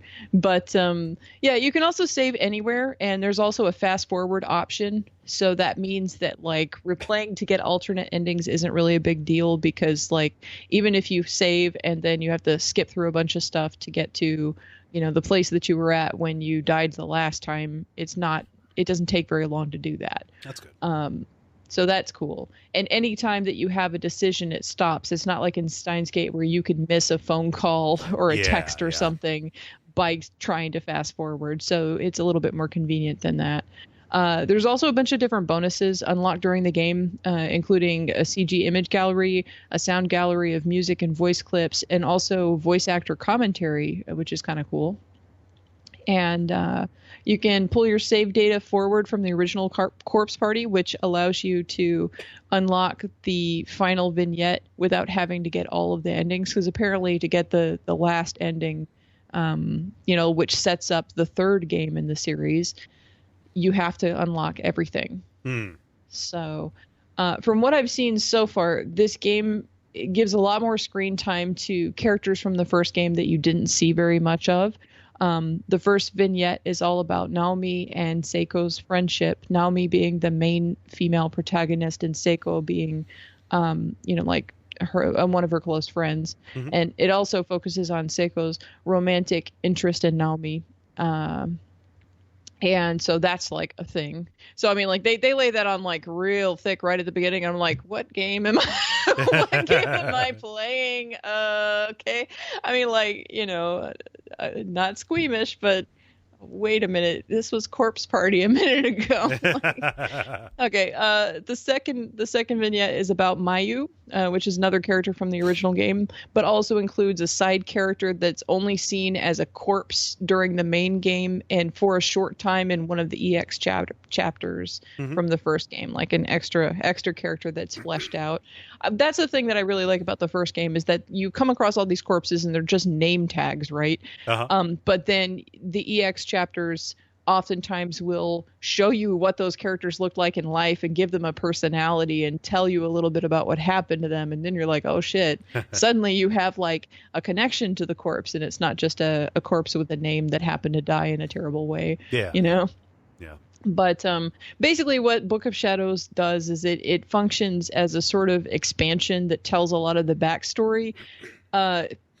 This might be cool, except for the fact that what that also means is the pacing is just non-existent, because if you're playing this one, that means you already played the first one, so you know at least the overall result of what's going to happen in each of these things. Like, you know what characters are dying and how they're going to die and all that stuff. And while this game does flip-flop a little bit, it doesn't flip-flop enough to make the pacing even be a thing, So, I mean, like, it's just like extra information. It sort of feels like somebody's writing fan fiction about it and just telling you all these other stories that happened around the main events. It kind of feels like that in a way. You're not doing a very good job at selling this, Jala. No, I'm not. And here, let me. I'm not done complaining about it yet. So here's another thing. It's giving me start of Resident Evil 7 vibes, which I'm not down with. That is to say that there are a bunch of totally new ways to die in here, which are just as gruesome as in the first game. So if you keep on getting wrong endings, it leans so much into that shock horror, because the psychological stuff was already established in the first game because you didn't know what was coming in the first game, but now you know. So it's just the only way to create that horror is, how can we shock them? With the newest death or whatever. So that's unfortunate. So the thing is, I'm reserving judgment about this because I'm only a quarter of the way through. Yeah. But so far, like I said, it feels more like, just a bunch of backstory and a bunch of exposition and, things like that, more so than a sequel. From what I've skimmed on the wiki about it, though, there's actually storyline progressions that are made somewhere. I just haven't gotten to that part yet. There's stuff that happens in here that advances the plot line from where it's at currently. Right now, they're just kind of still in the setup phase, is my understanding. Well, like, this leads directly into Blood Drive, right? Yes. Yeah. So Blood Drive happens after the repercussions of this game. So there is action that happens that is unique just to this game, but I have not gotten to that part yet. All I have played is the first couple of chapters, which is just, telling you a little bit about, what's been going on with some of these characters. And like Mayu, for example, you don't even really see much of her character, in the first game. And in this game, she has an entire chapter. So you get to see a lot more about her. So if you were interested in that character, this, backtracks and tells you what happened before they ended up in this horrible situation. And then everything that happens with her as she's going around trying to find everybody and figure out what's going on. So, like, we'll see. I'm not convinced that it's going to be like absolute trash. Otherwise I'd just be like, okay, I'm just going to set it down. Yeah. But so far, like, I'm like, okay, but I'm not as into it by any stretch of the imagination as I was the first game. Like you were real into the first game. I was really excited about the first game, and I definitely recommend that. This one I don't want to recommend yet until I actually have finished it. Right. I want to see,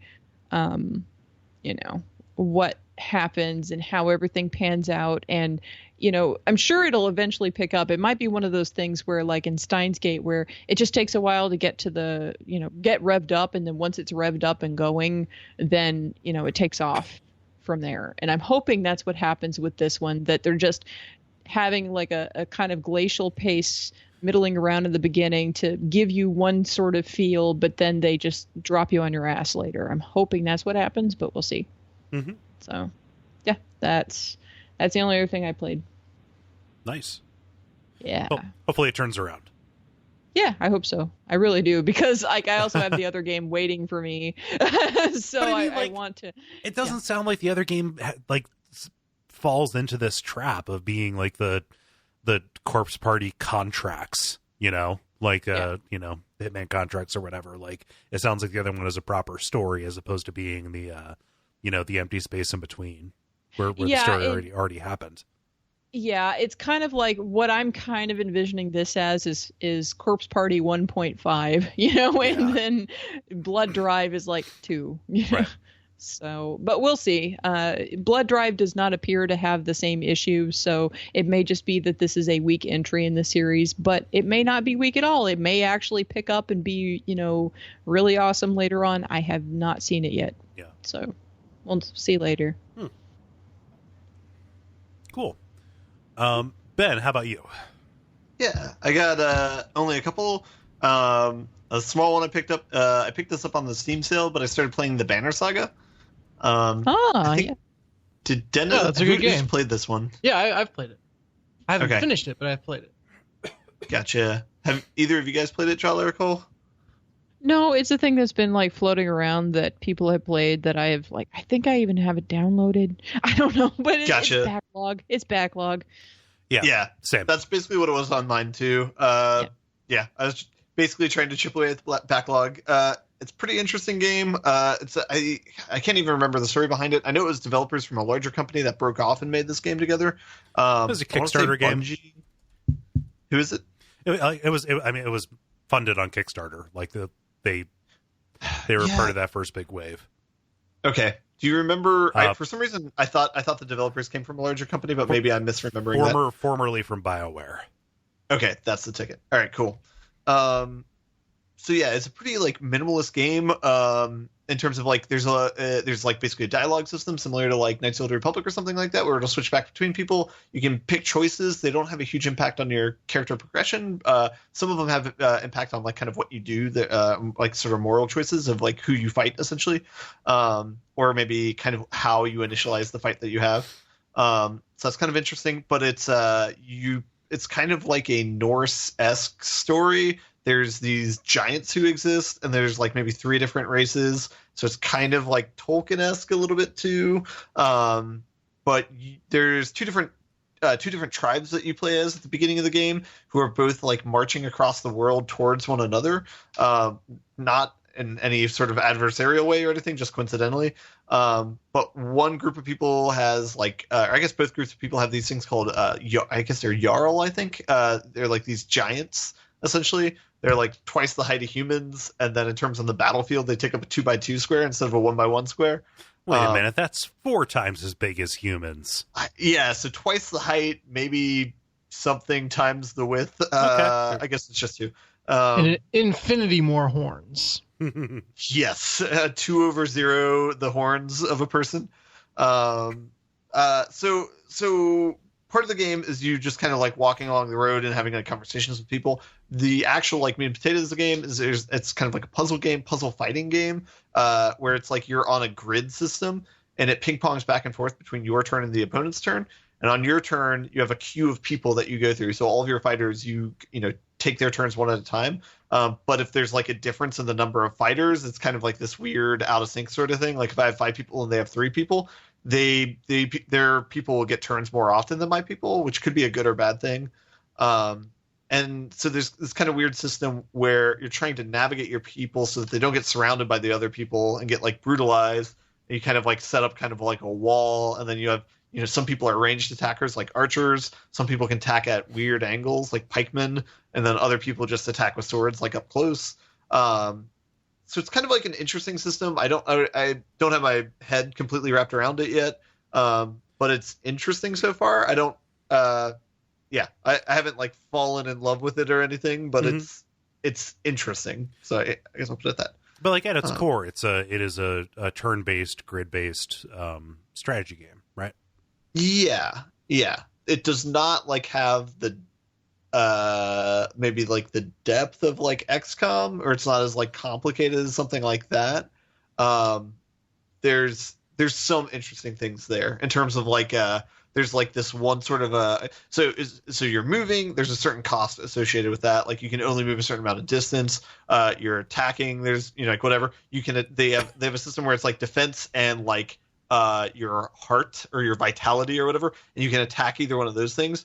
If they have a lower defense, then that means you can attack like their vitality, it'll do more damage. So there's kind of like a weird trade-off of like, well, I could just keep brute forcing his vitality, or I could do the defense for one round and then attack his, like, he'll be weaker or more able to be attacked, I guess, the next round. So it's kind of like a risk reward there. The other interesting thing is your health is directly related to how much damage you do. So if somebody like wails on you and you only have a little bit of health, you also only have a little bit of attack, so you're not like really that good in battle, and you kind of want to back away. Right. And so then it's kind of interesting too, because like who, you know, do you want to take all their, you know, person out and then focus on another person, or do you want to just weaken someone so they're not really doing anything, but then they still take up a turn in your opponent's slot, and so that way, you know, like you kind of have an advantage, maybe, I don't know. So there's kind of interesting trade-offs there. In addition, there's kind of this overriding economy. I think it's called like willpower or something like that, where it's this kind of like fluid economy that you can add to any of these actions that you're doing. So, for example, you can move a certain amount, or you can move one or two spaces beyond that and pay 1 or 2 willpower on top of that. And each person has like a variable amount of it. Some people might only have like 1 or 2, and some might have like 6 or 7. So their strategy is like heavily based on it. Yeah. And then you can also use that same economy when you're attacking to do like 1 or 2 extra damage to whatever type it is. So that's kind of like another interesting mechanic going on with it. So kind of interesting. I'm not like completely sold on it yet, so it's still kind of I'll keep playing it a little bit, but I'm not like hooked or anything yet. So well, you have the sequel to move to after this. So. Exactly, yeah, that's out as well. I don't know what the order of operations should be. I don't know if I should go play that and see if it gets better and then just play that, or I don't know. So I don't know. How do you feel about the choice-based storytelling that happens between battles?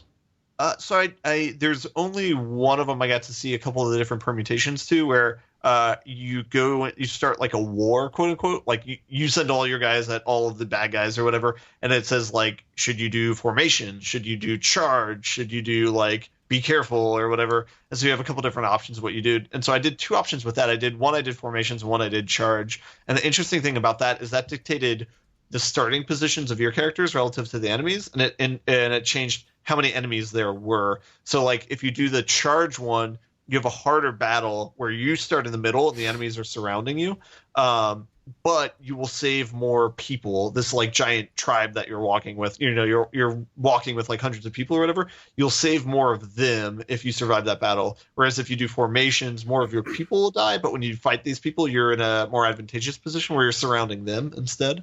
So that's kind of interesting. But yeah, overall, it doesn't seem to make a huge difference yet. So I don't know. And like, it doesn't feed into your stats at all. So it's okay, I guess, so far. But yeah, I don't know. Yeah. What do you think of it, Dennis? Yeah, I liked that layer to it, that you're kind of almost managing this macro size of your tribe. There were also some pure like story beats where it's like, oh no, someone's about to fall off a cliff. Do you yell at them to watch out, or do you dive to save them? Or like, so-and-so appears. Do you trust them, or do you tell them that you're angry at them, or whatever? Yeah. And I haven't played through any of them multiple times, but there's almost, for each little story segment, there's 2 beats. There's like an initial, choose A or B, and then there's a check-in, like, you still A or you still B? And most of the time you're like, okay, I'm going to, I was playing one character to be like, okay, he's going to be as antisocial as possible. So every time I was like, screw you. And then I was like, you really want to be mad at him? And I was like, yeah, screw you. And generally, as long as I doubled down on the first option I chose, things worked out, Okay. But the one time that I waffled and I like started being really aggressive, and it was like, okay, stuff is starting to go down. You still want to be aggressive? And I was like, well, maybe I'll back off. It got a character killed. They all die. Yeah. So it's almost like I felt I was very gun shy about like role playing any changes of heart. I went into every story encounter completely made up on what I was going to do, and did not deviate from it for fear of losing another character. Because Gotcha. the person that died, it was not just a story person; it was like a playable character. Oh, wow. I lost. Yeah. So. Yeah, that's something I'm worried about too. So I know I did one battle where like all my people died, but I think you just lost like people in your troop, and you still have those people. They're just injured. I quickly exited that game, hoping it wouldn't save. So we'll see. I don't know. Yeah. How far did you make it, Dennis, in your playthrough? I don't want to spoil anything. Shit started to get really, really bad. Oh, okay. All right. That's good to know. So scary to know. Things have not gotten bad yet, so I'm probably ways off from where you are. So I don't know. I don't know how much I'll keep going in it, but I'm ready to move on to the next game. Do you guys have any questions about Banner Saga? No. I listen to its soundtrack a lot. Okay. Right on. The next game is one that I was inspired to play by watching a stream over weekend. I saw Allison play it. So I started playing The Evil Within 2. Oh, dang. Having not played The Evil Within 1 at all. But you don't have to. Yeah. It seems like it's a pretty standalone game. I mean, there's references to the first game, but it doesn't seem... It seems pretty user friendly that it like they kind of explain some of the tidbits of what happened. Yeah. That you're in the murder tub. Yeah. Yeah. It's pretty awesome though so far. I've played it for about 4 hours. I haven't even bought the game yet. I've only played the demo so far. Oh wow! But this is like the best demo that I've played, because the demo is just, here's the game. We're gonna cut you off at this chapter. If you want to keep playing the game, then you can buy it. If you don't want to play it, then you don't have to. You know. So I haven't gotten to the point where they cut you off yet. They cut you off at chapter 3, and I'm like at chapter 3, but not at the end of it. But man, it's so far it's been really cool. I was surprised by it when I was watching Allison's playthrough of it, where it's like it's a very like densely packed world. The bulk of the game you're in, or at least the bulk of the beginning of the game, you're just in this map and you're exploring this map. And it's kind of like a neighborhood. It's kind of maybe a style that's similar to like Twin Peaks or Alan Wake is like some of the references people said that kind of stand up. It's like very pine tree type area, but it's a very like small town. But it's like every house is like a different event or present that you're kind of opening up, or like a different roller coaster you're kind of going on, where it's like there's going to be something going on here. And it might just be a mini fight or something that you just experience. It might be introducing like a new monster and how to defeat it. It could be something completely out of left field, kind of like Saints Row style, where it's like, here's this completely new game element we're going to throw at you that's pretty fun and interesting.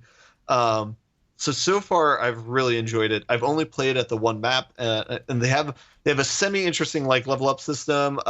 It's they have a weapon leveling up system that's very similar to Resident Evil 4, which is the system that I really loved, where it's like you have kind of one economy, and you choose how to spend it. You can either upgrade like firepower versus how fast your gun fires versus like the amount of ammo it has. So that's kind of interesting. I pretty much always do firepower in situations like that, but there's some guns that kind of give you reason to up like ammo or something like that. Like the shotgun starts off with a small amount of ammo, so upgrading that. Like, critical chance and stuff like that. Yeah. And then one thing that's interesting is, so there's like regular weapon parts that upgrade your weapons, and then there's kind of like every weapon has kind of like 3 tiers to it. And to get to the next tier, there's like a critical weapon part, where if you find that somewhere on the map, then you can unlock that. And they have a similar system for your player that they do for the weapons, where there's like 5 different things you can upgrade. They're all kind of gated by this like critical element, which is like red goo versus green goo, which is a weird economy. I've only found one critical upgrade so far. I found one red goo in one spot about 3 hours in or so. So that's like an interesting progression. Like, I'm glad that they're kind of like slowly ramping you up with that. I don't know if they'll have as satisfying payoffs as like Resident Evil did, with having like an overdrive kind of feature when you upgrade the guns all the way. But I haven't got to that point, so I can't verify that. Just kind of judging it based on the tree that they show you so far. But yeah, so the system, it's kind of like you're fighting like zombie-esque people. It's a similar thing as like kind of Resident Evil, where your ammunition's somewhat sparse, so you have to definitely do headshots. And the other thing that's kind of interesting is you're pretty much limited to the ammo that you have in your guns. There's like not, if you have like a swarm of people you're fighting, there's not really enough time to reload. So it's basically the amount of people you can kill in all of your guns one clip through. So reloading only happens between fights. Pretty much. You might be able to sneak one in pretty quickly, but if you have like 2 or 3 people running at you, then it's really hard to do that. I don't know how much more to say about it. It's a really pretty game. The graphics are really amazing on it, I think. So that's like another thing that sold me on it. The story, it's like so.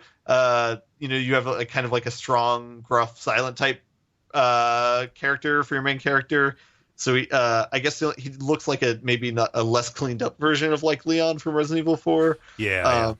He's definitely like the dark and stormy protagonist though. So it's yeah, I don't know. It's not like I just want my kids back. Yeah. Yeah, exactly. He's the Tom Jane of this world. Yeah. It's the same character from the first game. Yeah. Okay. Gotcha. Yeah. Is it? It's Sebastian Castellanos? Correct. Yeah. Okay, cool. Here's my question for you. Sure. How much is there in the way of bullshit instant death? Not much. Good. There's like a Hooray! couple. The only walls that I've hit so far is like there's one part where it's like you walk to one area, there's a triggered event where you have to fight like 4 or 5 people, and it's like, and at that time I did not have the ammo or resources to do it, so I just walked a different path and it didn't trigger, and so it's fine. So you can kind of choose where you go and who to fight, and like at any point in time you can run back to like a safe zone if you want, and it's not a big deal, That's good. because you start in a corner of the map and you're kind of like going on kind of individual recon missions to any part that you want to, and then you're running back to the base to kind of like heal up, make more bullets of whatever you need at like workbenches, upgrade your stuff. So even worst case scenario, if you get killed by something, it's kind of like the Dark Souls thing, or it's like, okay, just go a different direction, and like you'll probably be fine in that direction. Nice. So I haven't found it to be too difficult yet. The first few people you fight, like you like really have your wits about you and you're like, okay, if I make a mistake, I'll die, and that might be true. But once you kind of get your feet under you and kind of get competency over like shooting people and like how to handle people, it's like not a big deal if you like trigger people and like they hear you, or if 2 or 3 people, you can handle them. Basically, the point where you can handle them comes when you get the shotgun, because that can handle people. But I don't know. The skeleton key. Yeah. Yeah. I don't know. I'm having a lot of fun with it so far. I played it for about 4 or 5 hours yesterday, so I'll probably pick it up and play it. I don't know. So here's the thing: is I'll definitely keep playing it and then see where the demo point is, and then I don't know if I'll go for the $6 buy or not, or maybe wait until Christmas and see if it drops in price at all, and then buy it then. It will. I got it for $30 over Thanksgiving. Like, this is a game that will be on sale. Gotcha. Okay, then I will probably do that. Oh, so you already have this game, Cole? Yes. Have you been playing it? No. What have you been playing? Don't put this on me. Playing emotional scarring from the first game. Jala gave me all kinds of shit when I slunk into the Hexcrank channel and said, "Hey guys, I got Eve 1 and 2." Yeah. I was like, don't you even talk to me about Danganronpa 2 being on my thing, and if I ever happen to play that game, don't you talk to me. I never told you to play that. I never told you to play that. No, I'm saying like you were giving me shit when I was like, I have Danganronpa 2 on like a memory card on my Vita for some reason, and I don't know why. I have no recollection of buying it, and you're like, don't play the thing, and I'm like, well, I might play the thing, and you're like, but why? Yeah, but don't play the I thing. wasn't, but then you told me not to. Yeah, well, then you start, yeah, exactly. And then, like you're like, oh my God, freaking out about the first Evil Within and like breaking down on stream about it. That wasn't breaking and then like down. buy it. Yeah, okay, whatever. I am happy equivalent. that I am happy that like sequels can be more successful than their predecessors. Like Absolutely, thinking of like The Witcher 3 and like perhaps this one as well, where it's like they're making games that they're still accessible even if they're sequels, and they can still be really good games. Yeah, like series can get better. Like they don't have to run out of ideas; they can get new ones. Yeah. So the only game that I have to play that I've been playing that I could talk about here is Siren Blood Curse, which I played for the stream. Man, I really wanted to like this game, guys, because like in a lot of ways it represents a lot of the stuff that I love about survival horror. You know, like, yes, it's a scary game, but it is full of all these like great ideas, like so many awesome little scenarios. Like the story doesn't make a goddamn lick of sense when you're playing it, but like I went and read and I was like, oh, so that's what's going on. Like, and in spite of all my frustration, I want to go back and play it again and get like those little like collectibles to flesh out the story, because there's some really cool shit happening in this. But I think it's too frustrating to play. And I was perfectly happy playing that on a stream over the course of 24 hours because I had nowhere to go, really. People like, I don't understand how you have the patience for this. Like, well, where am I going to go? You know? But also I was like taking breaks in between the episodes to go, to play Jackbox, right? To hang out with people. And that was a good strategy. So the tight synopsis of this is a remake of the original Siren game for PlayStation 2, made by a lot of the people who made the original Silent Hill, who then went on to make Siren. They made 3 Siren games and then strangely went and did Gravity Rush. Yeah. So like it's that team. A very strange left turn for them. But this is like a combination survival horror and stealth game, where the primary mechanic happens to be that you have the ability to see through the eyes of other people and monsters in the world. Okay? So it's called eye-jacking, right? It's called sight-jacking. Oh, like you're hijacking their sight. And this is hijacking is considered offensive. Yeah. But yeah, it's actually a really cool idea, and it makes the game very visually interesting and brings out this sense of like really needing to understand the space, because like on one split screen you have your person like holding onto their head, and like you see the camera swiveling around to like look at whoever you're seeing through the eyes of, and then on the other panel of the split screen you're seeing what they see, and you're like watching their movements. And then figuring out when it's safe to move or when it's safe to, go up and attack them, when they're facing the other way or whatever. And they use that in very inventive ways throughout.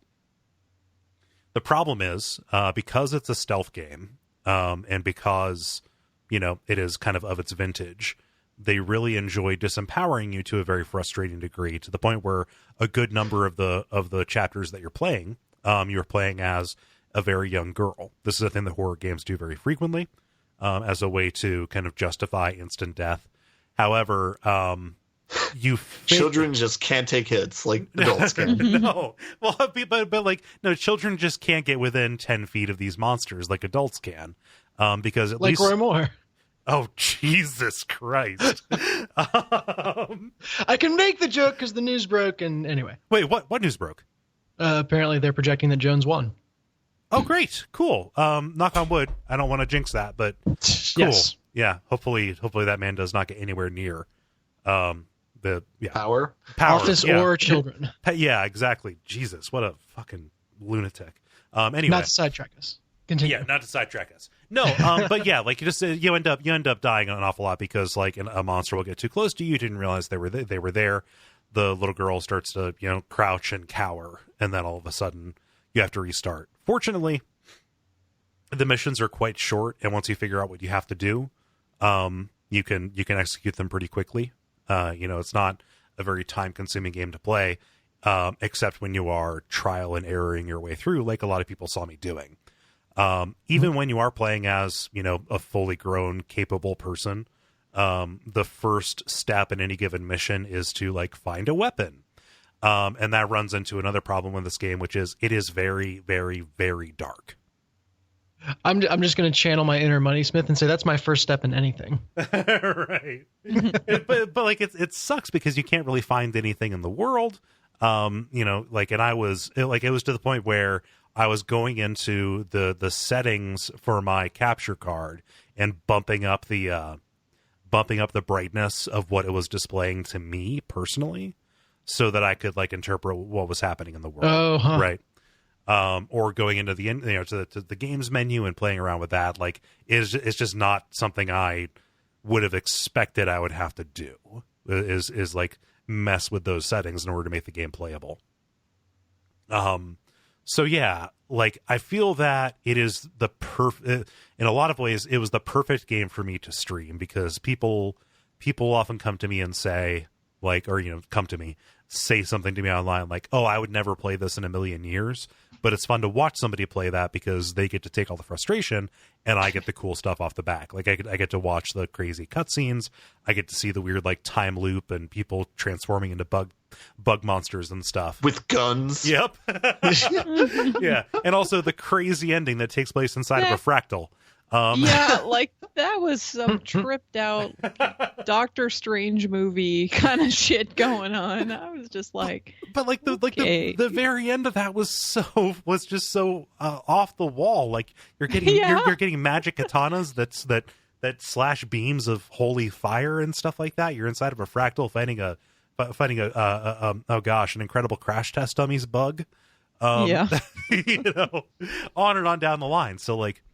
It overall it was a success. I was frustrated, but like I kind of want to go play the original, and see how that pans out. I have it. It's on the PSN store for PS3. You can just play it as a PS2 classic. But yeah, I'm more interested in the ideas that are presented than anything else. Would you give it a thumbs up or a thumbs down for somebody else to play it? Yeah, 7 out of 10. They don't have a stream watching them play it at the time. No. I would say avoid it. I would say find a Let's Play, read a summary or a synopsis, because like maybe even not that, because like the sense of being completely disoriented by the story is definitely a big part of it. Like you're playing as these people who are trapped in this Japanese town that is kind of dislocated in time and space. It is flooded with and being rained on by this red water, and it is full of kind of like regular townspeople who are zombified versions of themselves, sometimes turning into these bug-like monsters the longer they stay mutated, and kind of going throughout these kind of shadows of their daily routines in a lot of ways. Yeah. So that ending, the music for the end boss too, was really something. At first, everybody was like, what the hell is this? And then it started growing on everybody while we were just staring at the weirdness going on screen. The music in this is great. Like I definitely, yesterday, acquired a copy of the soundtrack for it. I would say the music is the best part of it. Well, cool. Speaking of music, did you get the music I sent to you, Cole? Yes, I did. Okay. Good. Yeah. Cool. So that's Siren Blood Curse. That's all I've been playing. Danganronpa 3 continues apace, but I have nothing new to say about it just yet. Cool. Yeah. Any other questions about that? I just want to say thanks for playing the stream and playing a game for 24 hours with a few gaps. Yeah. Well, along with that, thanks to both Jeremy Greer, Autumn Greer, and Allison Baker for coming in and relieving me so I could go sleep. That makes all of the difference in the world for making that kind of shift possible. So big ups to them, and big ups to the people who watched, offered encouragement, and donated. Mm-hmm. Yeah. Do y'all want to button it up? Buttons. The credit. Yeah, there's a button. That's how it should end. Yep. Yeah, It is Cough from Cole. Me coughing quietly off mic. Oh man. So thank you very much for listening to this episode of The Level. We really appreciate it. If you want to help spread the word, this is a good time. As people are traveling, they're going to be listening to stuff, and you say, hey, I know you like video games and hearing people talk. How about this? Help us spread the word. That is the only way we can grow. Also, leave us a rating or review on iTunes. Would really help us out. if you would do that and mention Jala. Everything mentions the guys, and we need to have one that mentions Jala. But, the Patreon, patreon.com/Duckfeed.tv. And otherwise, just come back next week and let me take a moment and panic and think, okay, we'll be back next week. It's the week after that, the week of Christmas, that we're not going to be doing something. Yeah. Right. So, cool. Am I forgetting anything? No. Don't think so. Wish Jala luck on her Santa run. Yeah, I'm doing that next week. Yeah. Yeah, don't let Santa get you. I am Santa. Yes. It's like a zombie run. There's a bunch of Santas chasing you the entire time. The Santas, all No, of us. everybody is Santa, and we are all running together. Oh, that's en just a way to masse. hide the real Santa. Yeah. Indeed. Cool. Well, come back next time. And until then, I am Kole Ross. And you can find me on Twitter at Kole Ross. I'm Dennis Furia, and you can find me on Twitch, hopefully streaming Steven's Sausage Roll at GreenLaser73. I'm Jala-chan in places, and hopefully now that I have a hardwired connection, I can start streaming too. But I'm in that place also as Jala-chan, because guess what? All the places. Yeah. I'm Ben Merkel, and you can find me watching Dennis's stream of Steven Sausage Roll at Green Laser. and just typing in like, interesting move.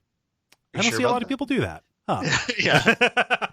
Interesting choice. I think what we should do, Ben, we should get you and I on a Skype call together where you can just give me live commentary. Okay, yeah. Oh, I would have a panic attack. And stick around for some titles.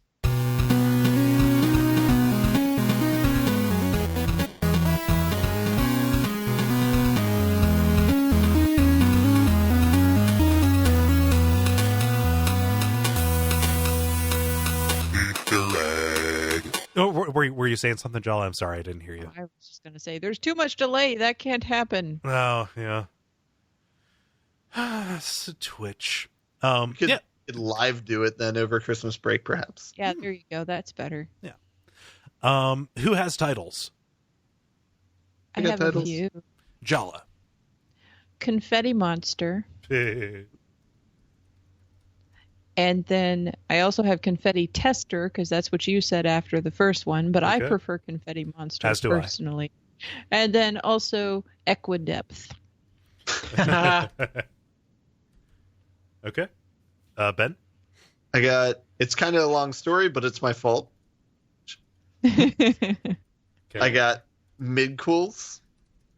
What? Mid-quotes. Like sequels, prequels, mid-quools. Okay.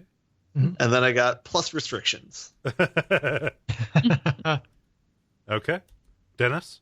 It's good. I had Confetti Tester and Equidepth. Okay. I don't have any because I'm a terrible person. I didn't write You're any down. tired and sick. That's true. Yeah. I like Confetti Monster. That didn't get the most votes, but I like Confetti Monster. I think I it's think they tied. of the Yeah, What's that? Yeah. do it. It tied for the most votes. Oh, Confetti Tester and Equidepth did, but I like Confetti Monster better. Okay. Confetti Monster is better. Let's do it. Do it. done.